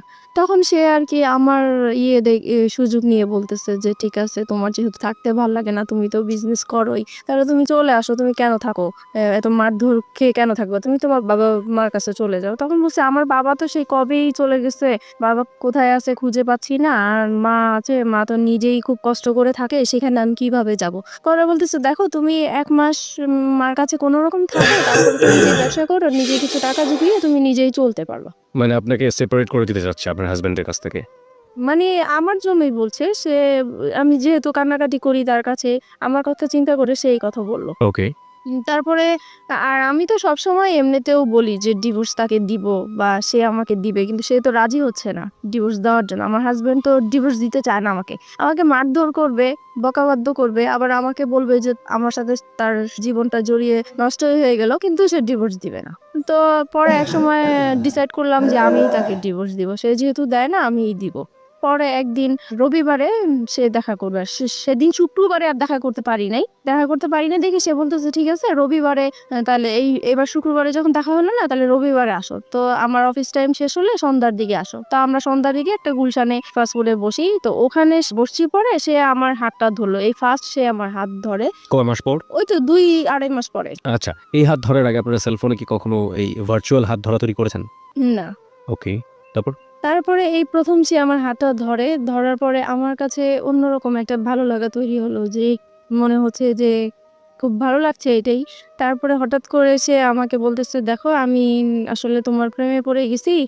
আমি আর তোমাকে ছাড়া থাকতে পারছি না।" তখন আমিও মানে কান্নাকাটি করতেছি যে সেহেতু আমাকে মারধর করেছে সেটা বলতেছি আর কান্না করতেছি। পরে সে আমার আরকি মাথায় হাত বুলিয়ে দিচ্ছে। পরে বলতেছে, "দেখো আর ধৈর্য ধরো। ৬ টা মাস তুমি ধৈর্য ধরো। তারপরে আমি ৬ মাস পরে তোমার একটা ব্যবস্থা করব।" তখন আমি জিজ্ঞেস করলাম, "ব্যবস্থা মানে কি বোঝাতে চাচ্ছ?" তো বলতেছে, "আমরা একসাথে থাকবো।" তুমি কি আমাকে ভালোবাসো?" বলতেছে, "হ্যাঁ, আমি তোমাকে ভালোবাসি।" তো এইভাবেই হোক আমাদের পরে আপনি তাকে ভালোবাসতেন ওই সময়টাতে? ওই বলার পর থেকে আমি প্রশ্ন করেছি যে আমার আমার তো আসলে বিশ্বাস হচ্ছে না তুমি আমাকে কিভাবে ভালোবাসো। আমার বিয়ে হয়েছে, বাচ্চা আছে। তোমার মতো আনম্যারিড ছেলে তো আমাকে কখনোই ভালোবাসার কথাই না। তো বলতেছে, "মানুষের ভালো লাগা তো কত রকমই হতে পারে। এটার তো শেষ নাই। তোমাকে আমার ভালো লাগছে, আমি তোমাকে বিয়ে করব। তবে আমার জন্য তোমাকে ৬ মাস অপেক্ষা করতে হবে।" তো আমি বলতেছি, "এত বছর যেহেতু কষ্ট করে আসছি, আমি ৬ মাস পর্যন্ত কষ্ট করতে পারবো।" তো এই বলে আমরা চলে আসছি। তারপর থেকেই আমাদের ভালোবাসা আসলে শুরু হয়। তারপরে ফোনে একের পর এক কথা বলা হয়, খুব ভালো লাগে। তখনও আপনার হাজবেন্ডের সাথে আপনি? জি, হাসব্যান্ডের সাথে। তারপরে থেকে মানে সে কথা না বললে আমার খুব কষ্ট হয়। যেদিন ফোন করতে না পারি সেদিন খুব কষ্ট হয়। দেখা করতে না পারলে কষ্ট হয়। তারপর থেকে আমরা কি করি প্রত্যেকদিন দেখা করি। এতদিন তো শুক্রবার ছিল, এখন প্রত্যেকদিন। তার অফিস টাইমে যাওয়ার পথে আমার বাসা পড়ে। তো আমি বাসার সামনে দাঁড়িয়ে থাকি, সে চলে যায়। ওইটুকুই দেখা মানে ওইটা দেখা করলেই মনে হয় যে অনেকটা শান্তি লাগে। ওইটুকু না দেখতে পারলেও খুব খারাপ লাগে। রাতে ঘুম হয় না। তো এভাবেই চলতে ইউ থাকে। Fall in love like this? এইভাবে আপনি এরকমভাবে আপনার হাসব্যান্ড থাকা অবস্থায়, আপনার বাচ্চা থাকা অবস্থায় আপনি জি। This kind of love like 16 years love. কিশোরী মেয়েরা যেভাবে প্রেমে পড়ে। একটা ছেলে সামনের দিন না গেলে ঘুম হচ্ছে না রাতের বেলা। জি। আমার ওই ১ম যখন আমার হাসব্যান্ডের সাথে যেরকম ফিলিংস কাজ করছিল, ওর বেলাও আমার সেম হচ্ছিল। তখন কি আপনার মনে হয়নি যে জীবনে একটা ভুল করেছি আর একটা ভুল করতে যাচ্ছি? তখন আমি বলতাম যে, "দেখো ও তো আমাকে সবকিছু জেনে শুনেও বিয়ে করেছিল, তারপরেও কিন্তু ও আমাকে টর্চার করতেছে এখনো।" তো ও আমাকে বলতো, "দেখো ও তো অশিক্ষিত, ওর ফ্যামিলি অশিক্ষিত, সেজন্য ও এরকম করে, আমি করব না। তুমি আমার উপর বিশ্বাস আনতে পারো, আর সবাই তো একরকম না।" তারপর যাই হোক ওর কিছু কথা ছিল যেগুলো শুনলে আমি খুব ভরসা পেতাম, আমি বিশ্বাস করতে চাইতাম। তারপর মানে ওর কথা, ও যখন কথাগুলো বলতো আমার খুব বিশ্বাস করতে ইচ্ছা করতো। ওর কথাগুলো আমার ভালো লাগতো। মনে হতো যে সত্যিই বলছে বা এরকম কিছু। তারপরে বাসায় চলে আসলাম। বাসায় আসার পরে হচ্ছে এখন আমার হাসব্যান্ডের বিজনেসটা ভালো যাচ্ছে না। তো ও ঠিকমতো ঘরে বাজার-টাজার করছে না। তাছাড়া যেটা প্রয়োজন হয় সেগুলো হচ্ছে না। মাঝখানেও বলতেছি কি যে বাসাটা ছেড়ে দিব। বাসাটা এত ভাড়া আমি বয়ে নিতে পারছি না। আমার খুব কষ্ট হচ্ছে।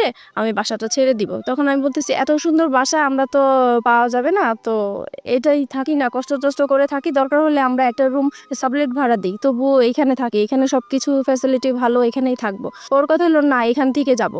যেতেই হবে। কারণ আমার খুবই সমস্যা।" তো যাই হোক আমার আর ওই জায়গাটা আমি ছাড়তে চাচ্ছিলাম না কেন? কারণ আমার যে বিজনেসটা ওই জায়গার মধ্যেই। ওখানের আমার খুব ভালো হতো বিজনেসের জন্য। এখন ও চলে যাবে হচ্ছে অন্য জায়গায় চলে যেতে চাচ্ছে। ওই জায়গাটা আমার পছন্দ না। তাই আমি যাব না। এগুলো নিয়ে আবার সেই ঝগড়াঝাটি হয়। পরে একসময় আমি তাকে খুব মানি কড়া করে বলি যে, "যদি তুমি এই বাসা ছাড়ো তাহলে আমাকে ছাড়তে হবে। আর যদি আমাকে না ছাড়ো তাহলে বাসা এটা ছাড়া যাবে না।" তো এখন ও কি করবে বুঝতেছে না। এখন ও ওর কথাই রাখলো যে, "না, বাসা ছেড়েই দিব।" পরে যাই হোক বাসা ছেড়ে দিছে। বাসা ছেড়ে দেওয়ার পরে দেখি যে লোকজন আসতেছে বাসা নেওয়ার জন্য, দেখার জন্য। তখন আমার খুব খারাপ লাগলো যে আমি বললাম কথাটা, আমার কথাটা সে রাখলো না। আমি তো তার কাছ থেকে এমন কিছু আশা করি নাই। বাসাটা বলছি। তখন সে বাসাটা ছেড়ে দিছে। পরে আমি তাকে বললাম, "দেখো বাসা এখনো সময় আছে। তুমি বাসাটা আবার বাড়িওয়ালার কাছ থেকে সময় নিয়ে নাও। নাহলে কিন্তু আমি সত্যি এবার চলে যাবো।" সে বলতেছে, "তুমি চলে গেলে চলে যাও। আমার কোনো সমস্যা নাই। তোমার মতো মেয়ে আমার দরকার নেই।" তখন আমি আরকি মানে ডিসাইড করলাম যে না, আমি আসলেই চলে যাবো। এখান থেকে থাকবো না। যেহেতু এখানে আমার একটা বিজনেসের একটা রাস্তা হয়েছে, সেটাই যদি বন্ধ হয়ে যায় তাহলে আমার ওর সাথে আর থাকার কি দরকার? আমি তো এই বিজনেসটা নিয়েই আছি। কারণ আমার সংসারে অশান্তি। আমি এই কাজে ব্যস্ত থাকি। আমার যাও একটু ভালো লাগে। আর তার সাথে ফোনে কথা বলি দেখা করি, এই আমার ভালো লাগা নতুন সৃষ্টি হয়েছে, এটা কেন নষ্ট হবে? তো এই কারণে আমি পরে ওই যে বাসাটা আমাদের জানুয়ারি মাসে ছেড়ে দেয়। তারপরে আমি চলে যাব বলে আমার জিনিসপত্র গুছাতে থাকি। তো সেও আমার জিনিসগুলো গুছানোর জন্য হেল্প করে। সে এমনকি আমার জিনিসগুলো মানে একটা ভ্যানে উঠিয়ে আমার বাবা বাড়ির দিকে পৌঁছিয়ে দিচ্ছে। তো আমার কথা হলো, সে যদি আমাকে আটকাই রাখতে চায় তাহলে কেন আমার জিনিসগুলো আলাদা করে দিবে? কেন আমাকে যাওয়ার জন্য সাহায্য করছে? নিশ্চয়ই সেও চায় আমি চলে যাই। সে আমাকে কোনো বাধা দেয় নাই। আমি এইভাবে বাবার বাড়ি চলে আসছি। এখন বাবার বাড়ি মানে মার বাসায় চলে আসছি। এবং মার বাসায় আসাতে এখন সে পরে আমার মার কাছে এসে বলতেছে যে, "আপনার মেয়েকে আপনি জায়গা দিচ্ছেন। আপনার মেয়ে কিন্তু আমাকে ছেড়ে চলে আসছে। এখন আমি আপনাদের নামে কেস করব। আপনার মেয়ে আমার যত টাকা পয়সা গয়নাগাটি সবকিছু নিয়ে চলে আসছে। আমি আপনাকেও জড়াই দিব। আপনি যদি আপনার মেয়েকে জায়গা দেন।" এখন মা তো মানে প্রচুর রাগারাগি করতেছে আমার উপরে যে, "তোমরা নিজেরা কাজ করে এখন আমার উপরে বিপদ ফেলতেছো। এখন এই লোক তো ভালো না। সে যেটা বলে সেটাই করবে। এখন আমি কি করব? আমার তোমার বাবা নাই, তোমার একটা বড় ভাই নাই, আমাদের কোনো গার্ডিয়ান নাই। তাহলে এখন কে দেখবে আমাকে? এখন তুমি আমার বাসায় থাকতে পারবা না। তো এখন থাকতে পারবো না। এখন আমি কোথায় যাব? ওকে ছেড়ে আসছি। এখন আমার যাওয়ার জায়গা নাই। যেহেতু আমাদের কোনো রিলেটিভও নাই। তো কি করব আমি?" পরে আমি ওকে ফোন দিলাম। আমি যার সাথে ভালোবাসার সম্পর্ক হয়েছে আমি তাকে ফোন দিয়েছি। ফোন দেওয়ার পরে ওকে বললাম যে, "দেখো আমার এখন কি করা উচিত? আমি তো বুঝতেছি না। এখন মার বাসায় চলে আসছি। এখন মাও আমাকে রাখতে চাচ্ছে না।" তো ও বলতেছে যে, "তাহলে তুমি এক কাজ করো। তুমি একটা বাসা নাও।" পরে আমি বলতেছি, "বাসা নিব তো আমি টাকা কোথায় পাবো? আমি ভাড়া কোত্থেকে দিবা? এই মুহূর্তে তো আমার হাতে কোনো টাকা পয়সাই নাই।" পরে বলতেছে, "ঠিক আছে সেটা আমি দেখবো। তুমি আগে খোঁজো বাসা।" তারপরে আমি হচ্ছে সাবলেটের মধ্যে বাসা খুঁজতে গেলাম ওখানে। তো ওখানে গিয়েছি, সবাই জিজ্ঞেস করে, "আপনি কি করেন?" তো আমি বলেছি যে পড়াশোনা করি। কারণ বিয়ে হয়েছে এগুলো আমি বলি নাই। সবকিছুই লুকিয়ে গিয়েছি। তো বলতেছে যে, "একা একটা মেয়েকে তো আমরা বাসা ভাড়া দিতে পারি না। হয় হাসব্যান্ড একা কেন নেবেন? কারণ আপনার সঙ্গে তো আপনার সন্তান আছে। সন্তান আপনার হাসব্যান্ডের কাছে। কে রেখে চলে আসছে।" আপনার হাসব্যান্ডের কাছে আপনার সন্তান। Okay fine. হ্যাঁ, তারপর বলেন। তারপরে যেটা হচ্ছে যে এখন কেউ আমাকে একা বাসা ভাড়া দিতে চাচ্ছে না। তারপরে আমি আবার তাকে ফোন দিই, রাসেলকে ফোন দিচ্ছি যে, "দেখো আমাকে তো কেউ একা বাসা ভাড়া দিতে চাচ্ছে না।" তখন সে বলল যে, "ঠিক আছে তাহলে তুমি বলো যে তোমার বিয়ে হয়েছে কিন্তু তোমার হাসব্যান্ডের বাড়ি এখনো মেনে নিচ্ছে না। তাই হাসব্যান্ড মাঝে, মাঝে আসবে, তুমি আপাতত একাই থাকবে।" পরে এই কথার ভিত্তিতেই আমি আবার গেলাম। তারপরে একটা বাসা পেয়েও গেছি। তারপরে ওখানে উঠলাম। সবকিছু নিয়ে ওখানে উঠলাম। মাকেও বললাম যে, "আমি এরকম জায়গায় বাসা নিয়েছি।" কিন্তু বাসাটা চিনাইনি। জাস্ট বলেছি যে এখানে বাসা নিয়েছি। তারপরে যাই হোক মার কাছ থেকে চলে আসছি ওখানে। তারপর মার প্রতি তো একটু রাগ আছেই যে আমাকে জায়গা দিল না।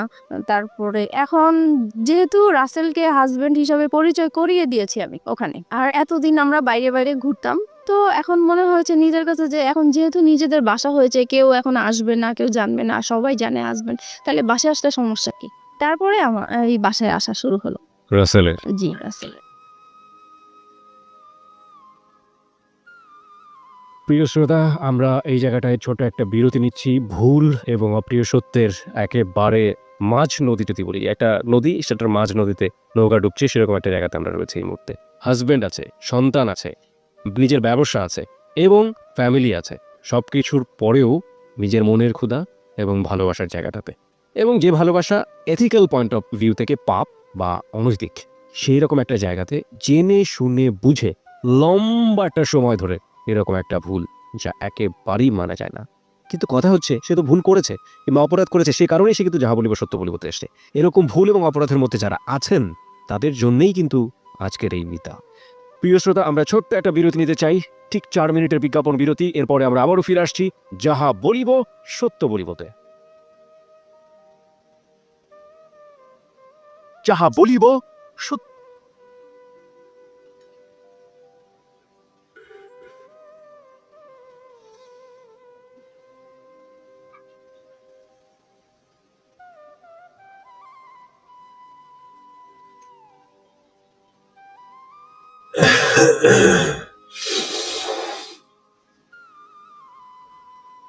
সাউন্ড এডিটর মঞ্জু এবং আজকে যাহা বলিব সত্য বলিবর আসনে বসে রয়েছে মিতা, তার জীবনের অপ্রিয় সত্য নিয়ে। আমরা যাহা বলিব সত্য বলিবর অপ্রিয় সত্যের একেবারে মূল জায়গাটি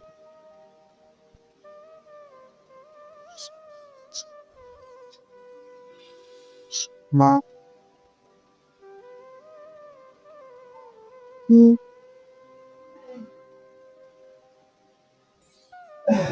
অনুনব্বই .2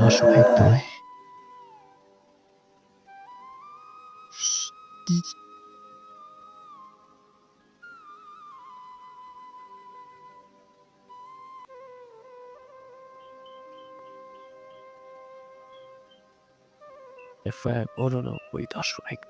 এই মুহূর্তে রয়েছি, আমরা ধীরে ধীরে এগোতে চাই। আর মিতাকে দেখতে চাইলে আপনি চলে আসতে পারেন আমাদের ফেসবুকে। আমাদের ফেসবুকের ঠিকানা www.facebook.com/ABC Radio FM 89.2। মিতা, তারপর কি হলো? রাসেলের আপনার বাসায় আসা খুব বেশি সহজ হয়ে গেল এবং রাসেলকে আপনি পরিচয়ও করিয়ে দিলেন যে ইনি হচ্ছে আপনার হাজব্যান্ড। তার আগ পর্যন্ত রাসেলকে আপনি কতটুকু চিনতেন অ্যাজ এ হিউম্যান বিং হিসেবে, তার পরিবার সম্পর্কে এবং তার বাসা কোথায়, কি অবস্থা, ডিটেল কিছু জানতেন?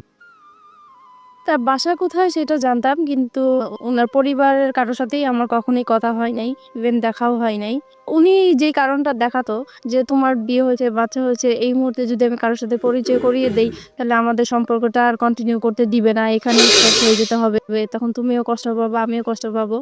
আমরা এইভাবেই লুকিয়ে থাকি, যখন হয়ে যাবে তখন আমরা সবাইকে জানাবো। এবং এগুলো আপনি অন্ধের মতো বিশ্বাস করতেন। জি। তারপরে যেটা হচ্ছে যে এখন সে প্রত্যেক দিন বিকালবেলাই আমার বাসায় আসে, অফিস শেষ করে বাসায় আসে, 8টার দিকে চলে যায়। এইভাবেই কন্টিনিউ করতে থাকি আমরা। তারপরে এক সময় সে বলতেছে, আচ্ছা তুমি তো তোমার হাজবেন্ডকে ডিভোর্স দাও নাই, তাহলে এখন যদি এই বিষয়টা কারোর সামনে আমাদের প্রকাশ হয়ে যায় তাহলে তো তুমিও এখানে বিপদে পড়বে, আমিও বিপদে পড়বো, তোমার তো ডিভোর্স দেওয়া উচিত। তখন আমি হচ্ছে ডিভোর্স দিতে তো টাকা লাগে, এখন আমার কাছে টাকা নাই। তো বলতেছে তুমি কারো কাছ থেকে এখন টাকা পয়সা আনো, আমি দিয়ে দিব। তো আমি আমার বোনের কাছে গেলাম, তো ওকে বললাম যে আমাকে কিছু টাকা পয়সা লোন দে, আমি ডিভোর্স দিয়ে তারপরে পরে আমি তোকে দিয়ে দিব। তো ও আমাকে টাকাটা দিল। দেওয়ার পরে আমি ডিভোর্স দিতে যাব, একটা অ্যাডভোকেটের সাথে কথা হয়েছে আমার। তো সেই মুহূর্তে আমার হাজবেন্ড আমাকে ফোন দিয়েছে, ফোন দিয়ে বলতেছে তুমি তো চলে গেছো বাচ্চাদেরকে রেখে, এখন ওদেরকে তো আমি সামলাতে পারছি না, কান্নাকাটি করছে, তুমি আসো। তো আমি বলছি, আসো মানে আমি তো চলেই গেছি একেবারে, আসবো আবার কোত্থেকে, আমি আর আসবো না। আপনার ওই সময় আপনার বাচ্চার কথা মনে পড়তো না? টু বি অনেস্ট, বাচ্চার কথা মনে পড়তো, কষ্ট লাগতো, কিন্তু মনে হতো যে সবসময় যে আমি আগে সেফ হয়ে নেই, তারপরে আমি একটা সময় আমার বেবিদেরকে আমি আমার কাছে নিয়ে আসবো। তারপরে হচ্ছে পরে আমি বলতেছি, ওকে বলছি যে আমি তো তোমাকে ডিভোর্স দিব, আমি আর আসবো না তোমার কাছে। তখন সে আমাকে বলতেছে, দেখো তুমি এতদিন যেহেতু কষ্ট করেছো, আর কটা দিন কষ্ট করো, আমার মেয়েটার তো ফাইনাল এক্সাম, এই এক্সামটা শেষ হোক, তারপরে তুমি আমাকে ডিভোর্স দাও। তা আমি রাজি হয়ে গেছি। রাসেল তারপরে এটা এগ্রি করে নিচ্ছে তার জায়গা থেকে। ইজ ইট প্লেটোনিক লাভ? প্রথম কথা হচ্ছে লাভ তো ব্লাইন্ড। আপনারা যখন কমিটমেন্টের জায়গাটায় চলে গেছেন যে আপনারা বিয়ে করবেন বা অমুক জায়গায় করবেন, তখন কোনোভাবেই রাসেলের জায়গাটা থেকে এটা আসা কোনোভাবেই সম্ভব ছিল না। রাসেল যেটা পারমিশন দিচ্ছে সেটা হচ্ছে আপনার সাথে আপনার হাজব্যান্ডের কিছুটা সময় স্পেন্ড করা। আলটিমেটলি তো এটাই। এটা যদি আপনাকে লাভ করে থাকে সেটা কিভাবে সম্ভব? ওকে ফাইন, আমি জানি না, বাট আমার কাছ থেকে যেটা মনে হয় ব্যক্তিগত জায়গা থেকে, if it is really love then এটা সম্ভব ছিল। যাই হোক, কি হয়েছে না হয়েছে আমরা সামনের দিকে একটু যাই, কিন্তু খুব কনফিউজ হয়ে যাচ্ছি। তারপরে যেটা হয় হচ্ছে আমি আসা যাওয়া করতে থাকি আমার হাজবেন্ডের বাসায়। তারপরে এক সময় সে আসলে এটা একটা চালাকি করে আমার সাথে এই কাজটা করেছে। আমার মেয়ের এক্সামের যেই বিষয়টা, আসলে এটা পুরোপুরি তার একটা চালাকি। ওই আমি যেই টাইমটা তার বাসায় আসা যাওয়া করতাম, সে আমাকে ফলো করতো যে আমি আসলে কোত্থেকে আসি, কোথায় যাই। ওকে, এইটা ধরার জন্যই সে এই ইয়েটা করেছে। তো যাই হোক, এক সময় আমি যখন ওই বাসা থেকে চলে যেতাম, তখন সে পিছে পিছে আমার যে এইভাবে সে আসলে জানতে পারে যে শেষ পর্যন্ত আমি কোথায় আছি। তারপরে আরেকদিন ফোন দেয় যে বলতেছে ওরা তো অনেকদিন ধরে না খেয়ে আছে, আমি তো রান্না বান্না করতে পারছি না, তুমি আজকে এসে একটু রান্না করো, আমাকে এই বলে নিয়ে আসলো। যাই হোক, আমি বাসায় আসলাম, রান্না বান্না করলাম। এখন বলতেছে আমি তো খুব অসুস্থ, তুমি এক কাজ করো, ওদের এখানে থাকো, আমি ডাক্তার দেখিয়ে তারপরে তুমি আজকে থেকে যাও, কালকে যেও। পরে আমি তো থাকবো না, কোনো মতেই থাকবো না। পরে বলতেছে না, তোমাকে আজকে থাকতেই হবে। তো যাই হোক, আমি সেদিন রাতে ছিলাম। পরে এখানে কি হয়েছে, আমার ফোন থেকে আমার হাজবেন্ডের ফোনে ডাইভার্ট করা হয়, যেটা মানে আমার ফোনে যে কলগুলো আসবে সেটা ও টের পাবে, SMS যেটা আসে সেটা টের পাবে। ও এরকম একটা মানে কাজ করেছে। তো আমার ফোনে কখন ফোন আসে, কখন কি হয় সেটা ও টের পায়, কিন্তু আমি এটা বুঝতে পারিনি এই বিষয়টা। এইভাবে আসলে পরে রাসেলের নাম্বার জেনে গেছে ও। ট্র্যাকিং করেছে আপনাকে? জি। তো সেদিন রাতে আমাকে থাকতে বলেছে। তো সেই দিন হচ্ছে ও হসপিটাল থেকে আসছে, আসার পরে আমাকে বলতেছে যে আমার সাথে এখন তোমার ইয়ে করতে হবে, মানে ওকে, সে তার স্বামীর সম্পর্ক অধিকার চেয়েছে। হ্যাঁ, তারপর আমি বলতেছি যে না, আপনার সাথে তো আমি এটা করব না, কারণ আপনি আপনি করে বলা শুরু করেছেন তখন? তখন আপনি করেই বলতাম। তারপরে বলতেছি যে না, আমি তো আপনার সাথে এই কাজ করতে পারবো না। তখন বলছে কেন করতে পারবো না, তুমি এখন পর্যন্ত আমার ওয়াইফ। পরে আমি বলেছি যে না, আমি করব না, তো করবোই না। এখন করব না দেখে সে আমাকে প্রচুর মারধর করলো, যে মশা মারে যে ব্যাটগুলো আছে সেই ব্যাট দিয়ে আমাকে পুরো ব্যাটটা ভেঙে ফেলে আমার শরীরের উপরে। পরে আমার নখ উল্টে যায়, আমার শরীর থেকে রক্ত পড়তে থাকে আমাকে টপ টপ করে অনেক মারলো। তারপরে আমাকে বলতেছে যে তুই কোথায় কি করিস, কোথায় থাকিস, সবকিছুই আমি জানি। নাও কাম টু দ্য পয়েন্ট। এতদিন তুই আমাকে আমার সাথে কোনো শারীরিক সম্পর্ক করিসনি, সেটার কারণটা আমি এখন খুঁজে পাইছি। তোর বাইরেই চাহিদা মিটে আসিস, এখন আমি বুঝতে পারছি। আজকের পর থেকে তুই এই ঘর থেকে কোথাও বের হতে পারবি না, তুই এখানেই থাকবি। আমি তো প্রচুর কান্নাকাটি করতেছি, আমার কান্নাকাটি দেখে আমার বাচ্চারা ভয় পেয়ে গেছে, ওরাও কান্নাকাটি করতেছে। তারপরে আমি বলতেছি যে এখন আমাকে যেতে দেন, নাহলে যে কোনো বিপদ হবে। পরে বলতেছে যে না, তোকে আমি যাইতে দিব না, তোকে আমি আটকায় রাখবো। আমার মোবাইল, আমার পার্স সব কিছু লক করে দিয়ে, আমাকে পর্যন্ত লক করে দিয়ে সে কোথায় কোথায় জানি 2 দিন ঘুরে আসলো। আমাকে 2 দিন পর্যন্ত বাসায় লক করে রাখছে। আমি এদিক দিয়ে রাসেলের সাথে যোগাযোগ করতে পারছি না, কারোর সাথেই যোগাযোগ করতে পারছি না। পরে 2 দিন পরে আমি বললাম যে আজকে যদি আমাকে বের হইতে না দেন তাহলে যে কোনো বিপদ আপনার হবে। আর আমার মেয়েটা বলতেছে বাবা বাবা মাকে যেতে দাও, আর মাকে মেরো না, মাকে যেতে দাও, মা যেখানে ভালো লাগে মা সেখানেই চলে যাক, তুমি মাকে আর মেরো না। তো আমার মেয়ের কথা শুনে সে আমাকে ছেড়ে দিল। তারপরে আমার মোবাইল, আমার পার্স দিল, আমি চলে আসছি। এই ফাঁকে সে কি করছে, এই যে 2টা দিন সে যে বাইরে ছিল, সেই 2টা দিন হচ্ছে যে আমি যেই বাসায় ছিলাম সেই বাসায় এসে সে সবকিছু দেখিয়েছে। আমার বাচ্চা আছে, আমার বিয়ে হয়েছে তার সাথে, সবকিছু তাদেরকে দেখিয়ে বলছে যে সে এখন পরকীয়া করে এই লোকটার সাথে এখন থাকতেছে। আপনারা যদি আমাকে হেল্প করেন তাহলে আমি তাদেরকে একসাথে ধরতে চাই। তো আমার যেই বাসায় আমি ভাড়া নিয়েছি সেই বাড়িওয়ালার ওই এলাকার কিছু বকাটে ছেলেদেরকে হাতে করেছে। তারপরে হচ্ছে আমি বলতেছে যে ও যখনই আপনার বাসায় আসবে সাথে সাথে আমাকে ফোন দিবেন, আমি চলে আসব। পরে আমি তো বাসায় যাওয়ার পরে সাথে সাথে রাসেলকে ফোন দিলাম যে তাহলে তুমি আসো বিকালে, এসে আমাকে ডিভোর্সের টাকাটা দাও, আমি ওকে ডিভোর্স দিব। তো ও পরে বিকালবেলা আসছে। এই সময় আমার বাড়িওয়ালা কি করছে, আমার হাজবেন্ডকে ফোন দিয়ে দিছে। পরে আমার হাজবেন্ড তো 2 বাচ্চাকে নিয়ে ক্যামেরা নিয়ে চলে আসছে আমাদের ছবি তুলবে, পেপারে দিবে, এই সেই। তারপরে এই লোকজন আসলো, হুড় করে আমার বাসায় আসলো। আমি তো পুরো ভয় পেয়ে গেছি। আমি তো তাকে দেখে অবাক যে সে কিভাবে আমার বাসা চিনলো, কিভাবে আসলো। পরে আমাদের 2 জনের মোবাইল ছিল, মোবাইলটা সে হাতে করে নিয়ে গেল, মোবাইল দিল না। তারপরে রাসেলকে সে মারধর করলো। তারপরে বাড়িওয়ালা ছিল, বাড়িওয়ালারা মারধর করলো রাসেলকে, দেন আমাকেও মারধর করলো। পরে আমার মেয়েটা কান্নাকাটি শুরু করলো যে না, আমার মাকে মেরো না, আমার মাকে মেরো না। পরে আমাকে মারা বন্ধ করছে। রাসেল কি বলছিল এই মুহূর্তে? পরে রাসেলকে জিজ্ঞেস করতেছে তুমি কি একে ভালোবাসো? পরে রাসেল সেই মুহূর্তে বলতেছে হ্যাঁ, আমি ওকে ভালোবাসি। তো বলতেছে যে তুমি জানো না যে ওর হাজবেন্ড আছে, বাচ্চা আছে? পরে রাসেল বললো যে না, আমি তো জানি না তার হাজবেন্ড আছে, বাচ্চা আছে, আমি জানি না। এটা কেমন করে হয়? তুমি তার সাথে হাজবেন্ডের মতো ছিলা, তুমি তার দেখেও তো মানুষ বুঝতে পারে যে তার বিয়ে হচ্ছে কিনা, বাচ্চা হচ্ছে কিনা। পরে বললো যে হ্যাঁ আমি দেখেছি। তখন বলে এই তো তুমি 2 রকম কথা বলতেছো।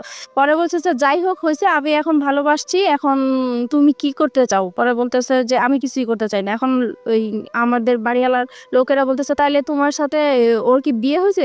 এখন আমি বলতেছি হ্যাঁ আমাদের বিয়ে হয়েছে। কারণ কাদের বিয়ে হয়েছে, আপনার এবং রাসেলের? রাসেলের, কারণ আমি এখান থেকে বাঁচার জন্য বলতে চেয়েছি। আপনি বললেন যে রাসেলের সাথে আপনার বিয়ে হয়ে গেছে, মানে আপনার এক একজন এক এক রকমের কথা বলতেছেন, দিক বিদিক হারা যাকে বলে।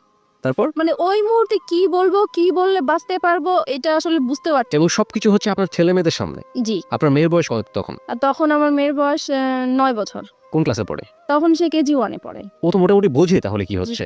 এবং আপনার ছেলে? আমার ছেলে তখন 2.5 বছরের। ফু।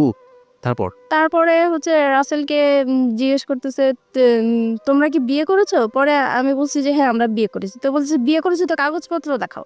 তো বলছে কাগজপত্র তার সাথে নিয়ে ঘুরি না, কাগজপত্র অন্য জায়গায় আছে, আমরা পরে দেখাতে পারবো। পরে বলতেছে না এখনই দেখাইতে হবে। তো বলছে এখন তো দেখানো সম্ভব না। পরে বললো যে তুমি তোমার হাজবেন্ডকে ডিভোর্স দিছো? আমি বলছি না, ডিভোর্স দেইনি। পরে তাহলে এটা কেমন বিয়ে? ডিভোর্স দাও নাই, বিয়ে? এটা তো বিয়ে হয় নাই আসলে। পরে যাই হোক এইভাবে মানে তর্ক বিতর্ক হতেই থাকে। পরে আমার হাজবেন্ড আবার এই দিক দিয়ে কি করেছে, আমার বোন আমার মাকে ফোন দিয়ে জানিয়েছে যে আপনার মেয়ে অ্যাক্সিডেন্ট করেছে, সে মারাই গেছে, এই কথা বলেছে। না তো আমার মা বোন তো আসবে না, এরকম ঝামেলার মধ্যে কখনোই আসবে না। তো এটা তো মারা গেছে শুনে মানে তারাও খুব অস্থির হয়েছিল। তারপরে তারা আসছে, এসে দেখে তো এই কাহিনী। পরে তো আমার বোন ওখানে সবার সামনে বোনের জামাই অপমান করলো যে তুমি এই টাইপের হতে পারবা, আমার বড় বোন হয়ে এরকম একটা কাজ করলা, কখনোই ভাবতে পারি নাই। তারপরে আমার বোনের জামাই যেটা মানে বুদ্ধি করলো যে এখন এখান থেকে বাঁচাতে হবে, এখন কিভাবে বাঁচানো যায়। তো বলছে যে এখন আমরা বিচার করব, হয় 2 জনকে পুলিশে দিব, আর নয়তো বিয়ে দিয়ে দিব। এখন রাসেল বলতেছে না, আমি ওকে বিয়ে করব না। পরে বলতেছে কেন বিয়ে করবেন না, আপনার ভালোবাসেন, এতদিন ছিলেন, কেন বিয়ে করবেন না? পরে আমি ওকে বললাম যে কি ব্যাপার, তুমি এইগুলো বলছো কেন? পরে ও আমাকে একপাশে আড়ালে ডেকে বলতেছে, দেখো আমার এখান থেকে বাঁচতে হবে, এখান থেকে আমি যদি বাঁচতে পারি তুমিও বাঁচবা, এখানে আমাকে তুমি হেল্প করো, আমাকে যাওয়ার জন্য তুমি হেল্প করো। তারপরে আমি ওর কথা আবারও বিশ্বাস করলাম। তারপরে আমি পরে বলতেছি না আমরা বিয়ে করব না। এখন পরে বলতেছি তাহলে আপনি কি করতে চান, আপনি কি আপনার হাজবেন্ডের কাছে ফিরে যেতে চান? আমি বলছি না, আমি ওকে বিয়েও করব না, আমি হাজবেন্ডের কাছে ফিরে যাব না। পরে তাহলে কোথায় যাবেন? পরে বলছি কোথায় যাবো সেটা আমার ব্যাপার। যাই হোক, এইভাবে পরে আমার ছোট বোনের জামাই বলতেছে আচ্ছা আপনারা ওকে কি করবেন করেন, আমি আমার বোনকে নিয়ে যাই, আর যেহেতু আমি গার্ডিয়ান না, তার মা আছে, তার মা অসুস্থ হয়ে গেছে, আসতে পারছে না, আমরা যাই বিচার করি না কেন আমরা বিচার করব। এইভাবে পরে রাসেলকে নাকি ওরা আড়াল করে, রাসেলকে আবার একটা রুমে ওরা লক করে রাখছে। তারপর কিছুক্ষণ পরে রাসেলকে বলতেছে তোমার অ্যাড্রেস লিখো, তোমার ফোন নাম্বার লিখো, তোমার মা বাবাকে ডাক দাও, তারা আসুক, তারপরে তারা ছুটায় নিয়ে যাক। এখন রাসেলকে অ্যাড্রেস লিখতে বলছে, রাসেল অ্যাড্রেস লিখছে। তো এখন ওরা আবার চালাকি করে বলতেছে কি যে অ্যাড্রেস একবার লিখছে, ওকে আরেকবার লিখতে দেন, মানে পরের বারও কি ঠিক লিখে কিনা বা ভুল লিখে কিনা, এটার জন্য পরের বারও দেখে যে একই রকম অ্যাড্রেস লিখছে। যাই হোক, তারপরে রাসেলকে একটা রুমে লক করে রাখছে। ওই আমাদের বাড়িওয়ালাটা কি করছে, ওই রুমটাতে যে রাসেলের সাথে কি যেন ফিস করে কথা বললো, বলার পরে রাসেলকে ছেড়ে দিল। পরে মানে বাড়িওয়ালাটা এসে বলতেছে যে না আসলে ছেলের কোনো দোষ নাই, ছেলে খুব ভালোই ছিল, ছেলেকে ছেড়ে দেন।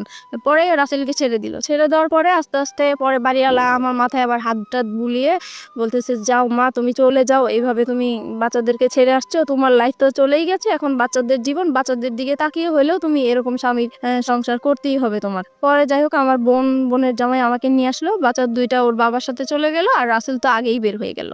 তারপরে আমি আমার মার বাসায় চলে আসলাম। এখন মার বাসায় আসার পরে আমি রাসেলকে ফোন দিলাম, পরপরই আমি রাসেলকে ফোন দিলাম যে দেখো তুমি এরকম কেন করলো, ওখানে তুমি আমাকে চিনোই না, এই না সেই না। তখন সে মানে খুব রাগী হয়ে আমাকে বলতেছে যে দেখো আমি তোমার সাথে এতদিন সম্পর্ক করছি, আমি তোমাকে সত্যিই ভালোবাসছিলাম, কিন্তু তোমার জন্য আমি এত বড় অপমান হবো আমি কখনোই কল্পনা করতে পারি নাই।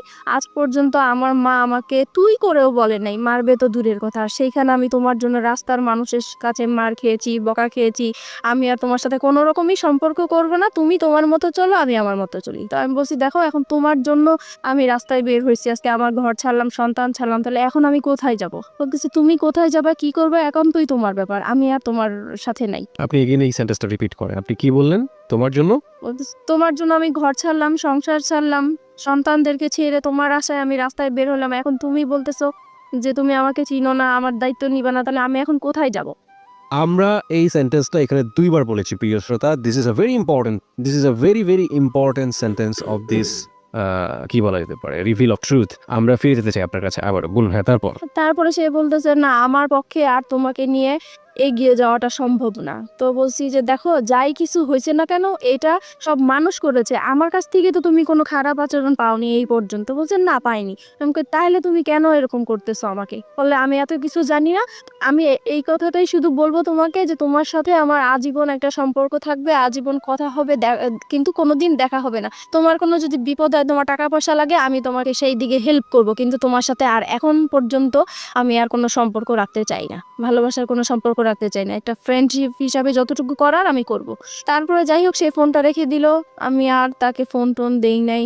আমার মন খুব খারাপ। এইদিকে মা আমাকে প্রচুর গালাগালি করতেছে, আমার ছোট বোন আমাকে গালাগালি করতেছে, আমার খুবই খারাপ লাগতেছে। শুধু মনে হচ্ছে যে আমার এখন মরে যাওয়াই উচিত, এছাড়া আর কিছু করা উচিত না। কিন্তু কি আর করবো বুঝতেছি না। একদিন পরে আমি তাকে আবার ফোন দিই, রাসেলকে ফোন দেই, খুব কান্নাকাটি করে আমি তাকে বলতেছি দেখো যেভাবেই হোক তুমি আমাকে ভুল বুঝো না, তুমি এখন আমি কি করবো, আমি তোমাকে ছাড়া বাঁচবো না, তোমাকে এত ভালোবেসে ফেলছি, আমি তোমাকে ভুলতেও পারছি না, ভোলা সম্ভব না, আমি এখন কি করব, তুমি একটা উপায় আমাকে দাও, তুমি যেভাবেই হোক তুমি একটা কিছু করো। আর বলতেছে না আমি আর কোনো মতেই তোমার সাথে সম্পর্ক কন্টিনিউ করতে চাই না। অনেক বুঝিয়েছি, সে কোনোভাবেই কিছু করবে না। যাই হোক, আমি পরে কি করব, বাসায় এইভাবে আসি। মা আমাকে বলতেছে যে তুমি এখন আমার ঘর থেকে বের হয়ে যাও, তোমার মতো মেয়ে আমার দরকার নাই, যেখানে আমাদের এই এলাকার মধ্যে কোনো দিন কেউ একটা খারাপ কথা বলতে পারে নাই। আজকে তোমার জন্য এলাকা তোমার হাজবেন্ড যখন আইসা বলছে যে তুমি মারা গেছো, আমি রাস্তায় ছিলাম, সেই রাস্তার মধ্যে আমি অজ্ঞান হয়ে পড়ে গেছি, সেখানে মানুষজন জিজ্ঞেস করছে কেন এরকম হচ্ছে, সবাই জেনে গেছে। এখন আমার এই মুখ আমি কিভাবে দেখাবো? তোমার জন্য আজকে আমি এত অপমান হলাম, আমি তোমার মতো মেয়ে আমার দরকার নেই, এরকম বললো। পরে এখন আমি ভাবছি কি মার রাগ উঠেছে, হয়তো বা রাগ কমে গেলে পরে ঠিক হয়ে যাবে, কিন্তু না, একদিন দুদিন হয়ে গেল সে আমার সাথে কোনো কথাও বলে না, আমি খেয়েছি কিনা সেটাও জিজ্ঞেস করে না। পরে আমার কাছে খুবই খারাপ লাগলো। পরের দিন সকালবেলা সে কি করলো, আমার যত জিনিসপত্র আছে সবই সে ঘর থেকে বের করে দিল। এখন আমাকেও বলতেছে যে এখন বের হয়ে যাওয়ার জন্য। পরে শেষ মুহূর্তে আমি আবার রাসেলকে ফোন দিলাম যে দেখো আমি তো মার বাসায় আশ্রয় নিলাম, এখন মা আমাকে বের করে দিচ্ছে, এখন আমি কি করবো? বলে তুমি কি করবে এটা তোমার ব্যাপার, তুমি আজকের পর থেকে আমাকে আর ফোন দিবা না।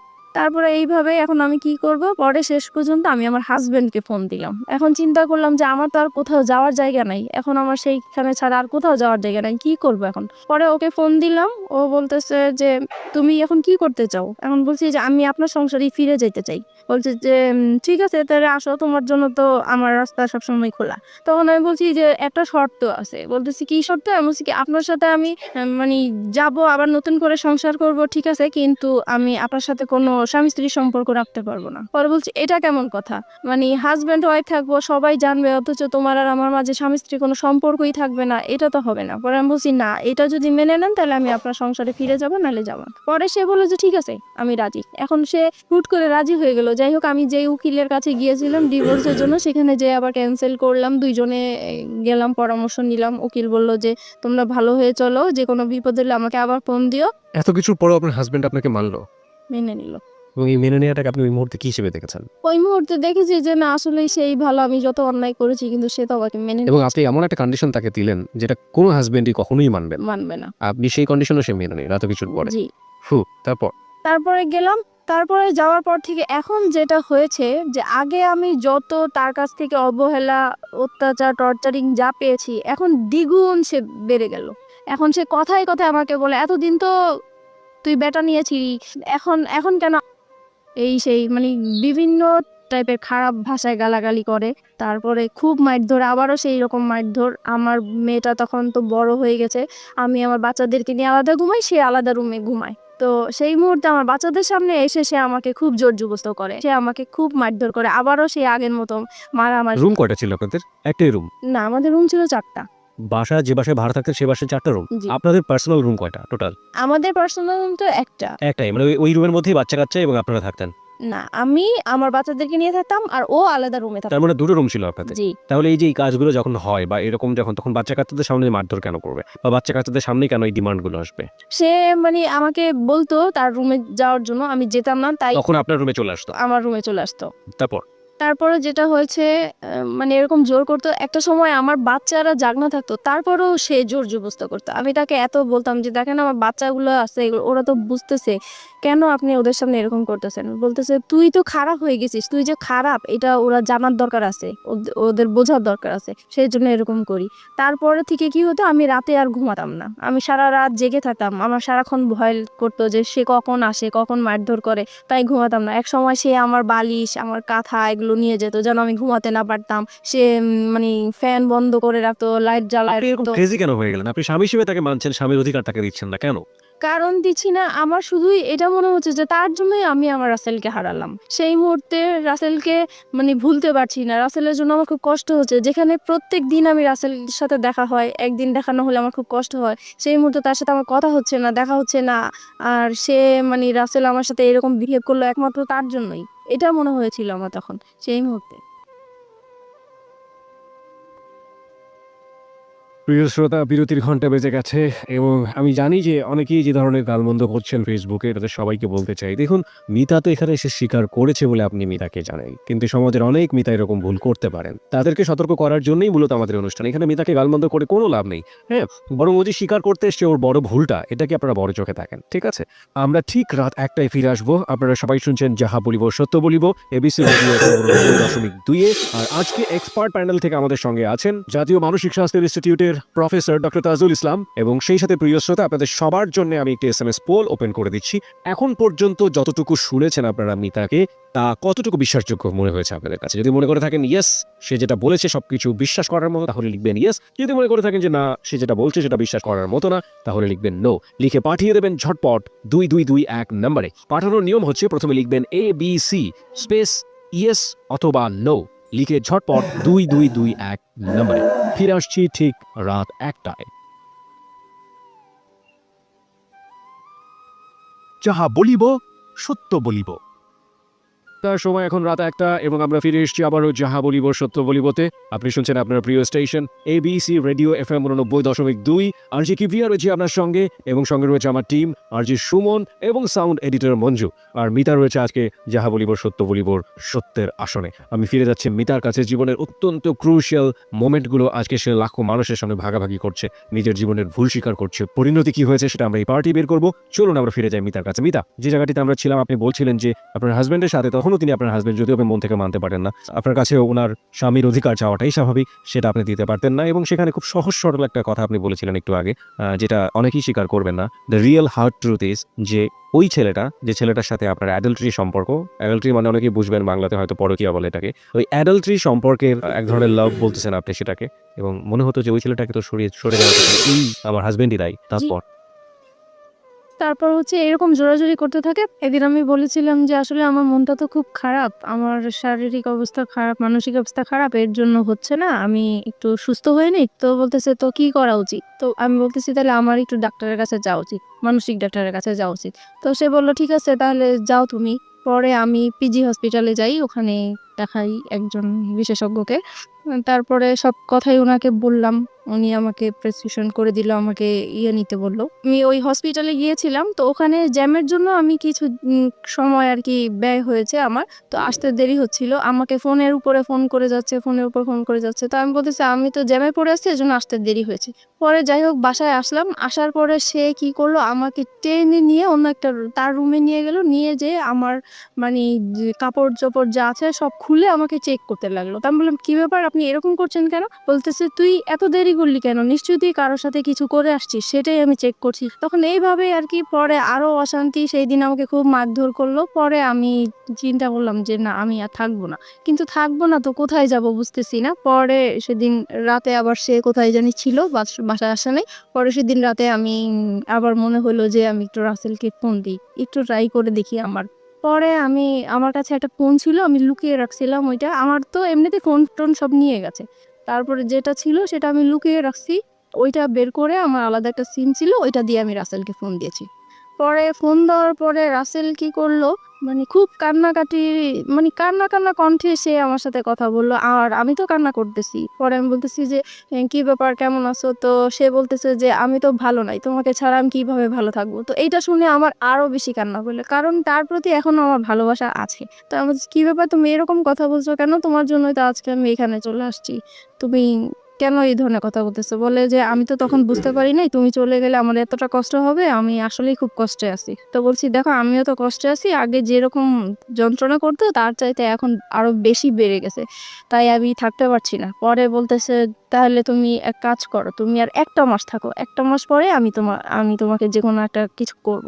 তো আমি বলছি দেখো আমার কাছে, আমি যদি একটা মাস থাকি তাহলে আমার এখানে লাশ বের হবে, আমি আর থাকবো না, ও যেভাবে আমাকে টর্চার করতেছে। পরে বলতেছে তাহলে তুমি কি করতে চাও? এখন আমি বলছি কি দেখো আমি ওকে আজকেই বের হয়ে যেতে চাই, বের হয়ে ওকে আমি একটা ডিভোর্স দিয়ে দিব সাথে সাথেই।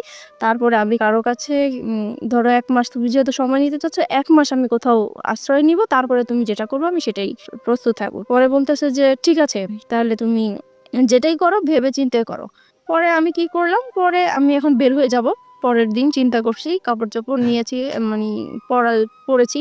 এখন সে আমার পার্স আর মোবাইল তো আটকে রাখছে, আমি তো নাম্বার টাম্বার কারোর সাথে যোগাযোগ করবো বা কিছু সেই রকম কোনো ব্যবস্থা নাই। পরে আমি বলতেছি আমার পার্স দেন, আমি একটু বাইরে যাব। সে বলে বাইরে কোথায়? আমি বলছি, বাইরে আমার একটু কাজ আছে, আমি যাব। সে আমাকে যেতেই দিবে না। পরে এটা নিয়ে অনেক মারধর হইলো।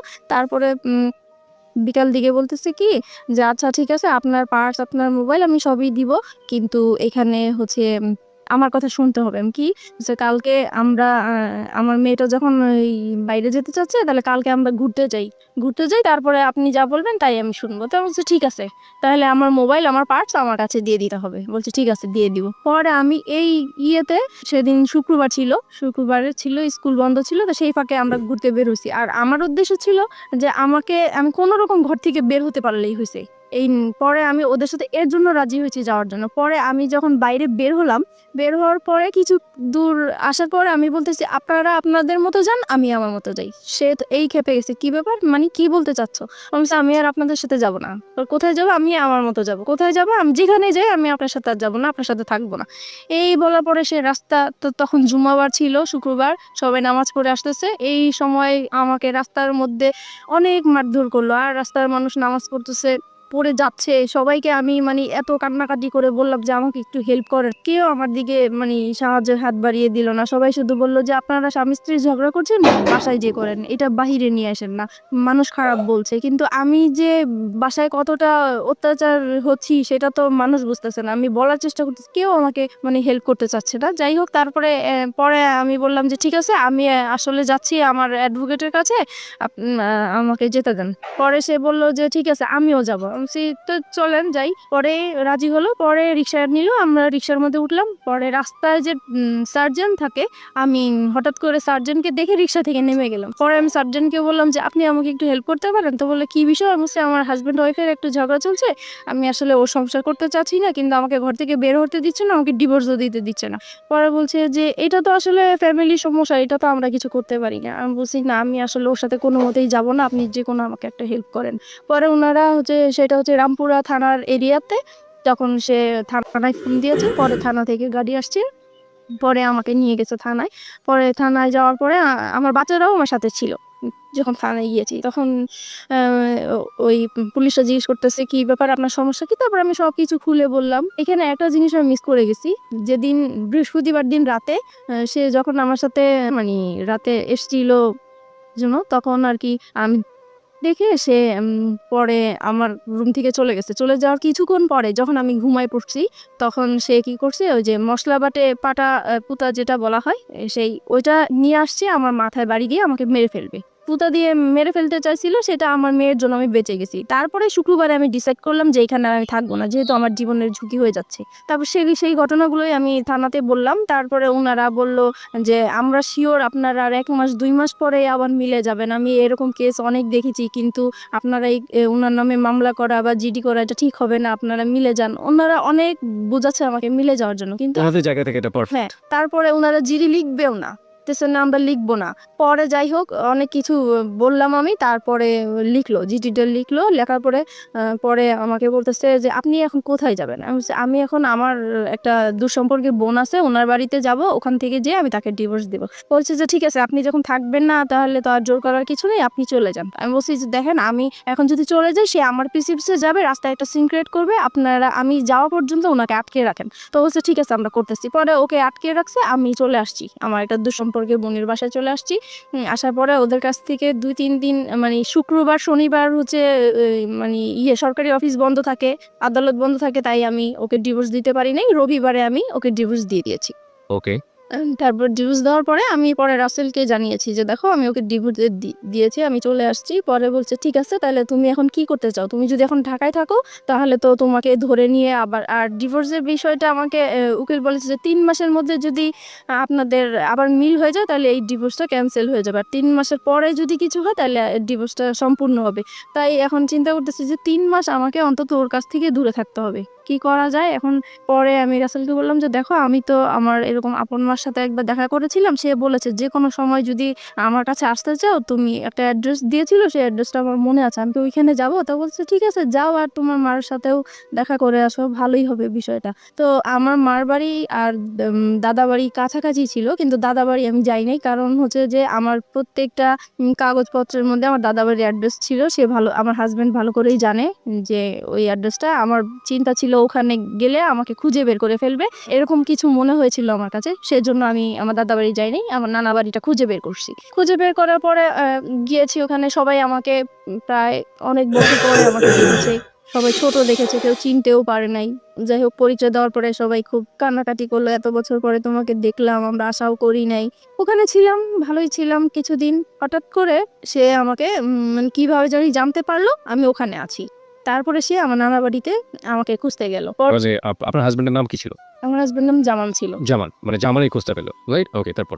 তারপরে সে আমার মামা বাড়ি গেল, যাওয়ার পরে ওখানে যে আর গ্রাম সাইডটা হচ্ছে এরকম যে মেয়েরা স্বামী ছেড়ে অন্য কোথাও চলে যাবে, এটা খুবই একটা খারাপ চোখে দেখে। এবং বাতাসের আগে কথা ছড়ায়, জি, right? So win the situation ultimately কি হলো? আলটিমেটলি সে ওখানে যে আমার মামাকে বললো যে আমি অন্য একটা ছেলের হাত ধরে চলে আসছি, এই সেই। পুরো ডিটেল কাহিনী যেটা বললো, দ্য রিয়েল স্টোরিটাই বলেছে সে ভাই।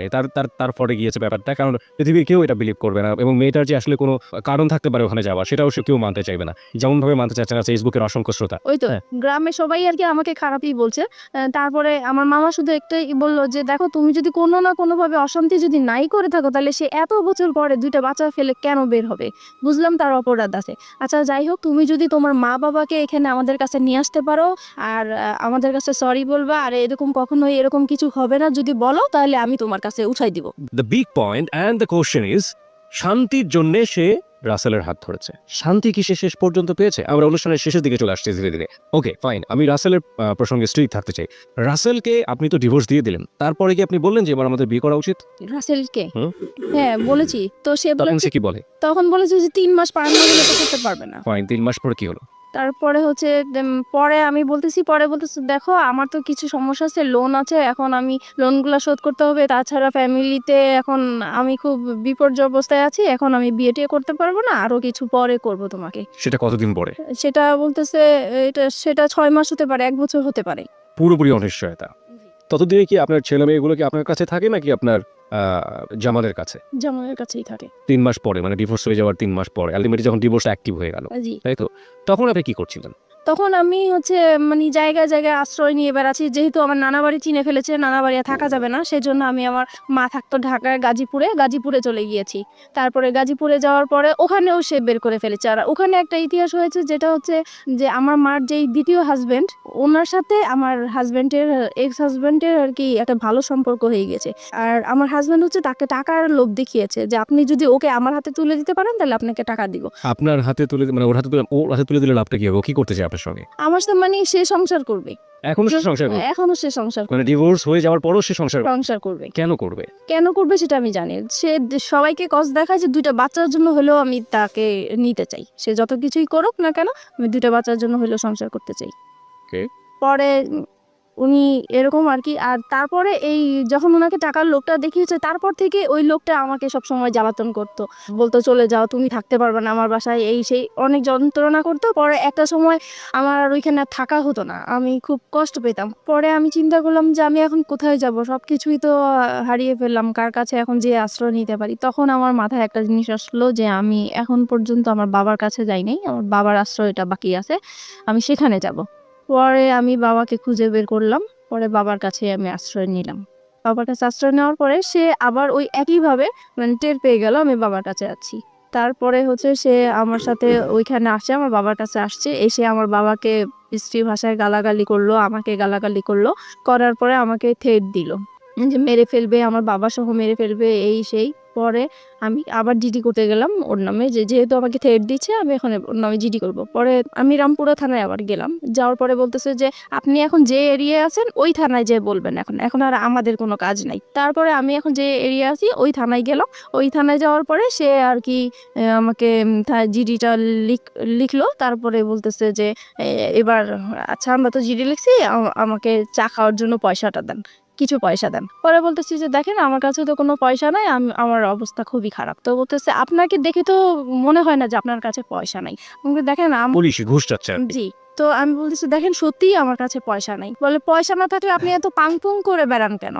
তো বলছে এটা তো আমার অভ্যাস হয়ে গেছে, এখন আমি যদি ভালো থাকতে চাই, এখন আমি কিভাবে খারাপ থাকবো, ইচ্ছা করে কিভাবে খারাপ থাকবো? বলে অত কিছু বুঝি না, আমাদের চা খাওয়ার জন্য পয়সা দিতেই হবে। তো আমি পরে পার্সটা ওনাকে দেখিয়ে দিলাম যে দেখেন এই যে আমার সত্যিই আমার কাছে টাকা নেই। পরে যাই হোক উনি কোনো রকমের ডিজিটাল লিখে আমার কাছে একটা পেপারস দিয়ে পরে বলে যে এবার আপনি যান।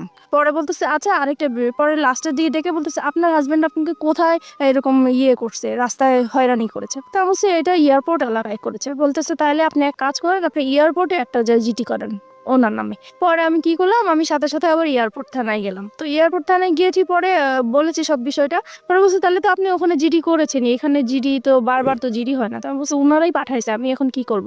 পরে বলছে, দেখি আপনার জিডি পেপারটা দেখি। তো ওই এসআইটা পেপারটা দেখে বলতেছে আপনার তো জিডি কমপ্লিট হয় নাই। আমি কই, কেন?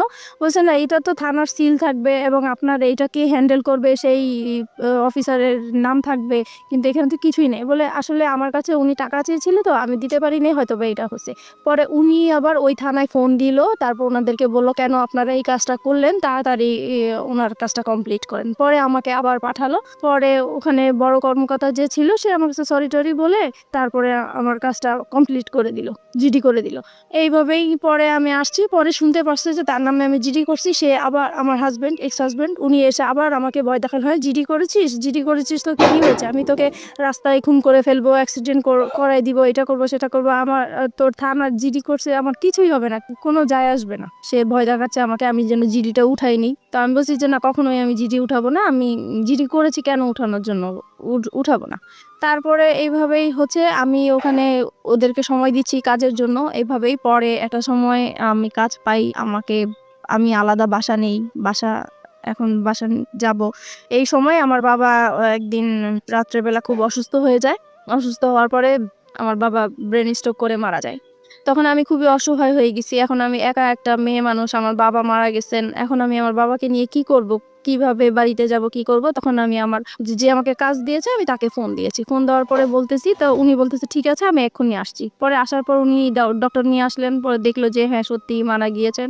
পরে যাই হোক, উনি আমাকে টাকা পয়সা দিল, আমি আমার বাবার লাশ নিয়ে বাড়িতে গেলাম, মাটি টাটি দিয়ে তারপরে আমি আসলাম। এখন আসার পরে আমি নতুন বাসায় উঠে গেলাম। আর এদিকে একটা কথা বলতে ভুলে গেছি, আমি যখন আমার বাবার আশ্রয় পেয়েছি তখন আমি আমার মেয়েকে নিয়ে আসছি, আমার মেয়েকে আমার কাছে নিয়ে আসছিলাম। তারপর আমার মেয়ে ছিল আমার কাছে। তারপরে মেয়েকে নিয়ে আলাদা বাসা নিয়েছি। মাঝে মধ্যে আমার হাজব্যান্ডের সাথে কথা হয়। তারপরে আমার ছেলেকে দেওয়ার কথা বলি, সে বলে যে না, মেয়েকে নিয়ে গেছো ভালো কথা, ছেলেকে আমি কখনোই তোমাকে দিব না। তারপরে আমি কাজ করতে থাকি, এদিক দিয়ে মেয়েকে স্কুলে ভর্তি করে দিয়েছি। আমি আপনাকে কিছু কোশ্চেন করবো এই মুহূর্তে। কোশ্চেনগুলো খুব ছোট, ছোট করে আমি জানতে চাই। প্রথম কথা হচ্ছে যে আপনি শেষ পর্যন্ত ছেলে এবং মেয়ে দুটো পেয়েছেন আপনার কাছে, রাইট? পেয়েছি। এটা কি আপনি আইনি লড়াইয়ের মাধ্যমে পেয়েছেন নাকি আল্টিমেটলি কোনো ব্যবস্থা করে তাদেরকে না, ওই যে আমার বসরা যে পাওয়ারফুল, ওনাদেরকে পাওয়ার দেখে মানে ওদেরকে বসরা পাওয়ারফুল মানে? মানে আমার বস তো রাজনীতির সাথে জড়িত। তার মানে আপনি আল্টিমেটলি যেখানে কাজ করতেন বা যে ধরনের যার কাছ থেকে সাপোর্ট পেতেন তিনি রাজনীতির সাথে জড়িত ছিলেন। জি তিনি আপনাকে এমনি, এমনি সাহায্য করতেন? জি এমনি কি ওই দুনিয়ায় আজকালকে সাহায্য করে? সাহায্য করে। তাও আপনার মতো মানুষই কেন করতে যাবে সে সাহায্য? উনি একটা অসহায় মেয়ে মানুষ হিসেবে আমাকে সাহায্য করেছে।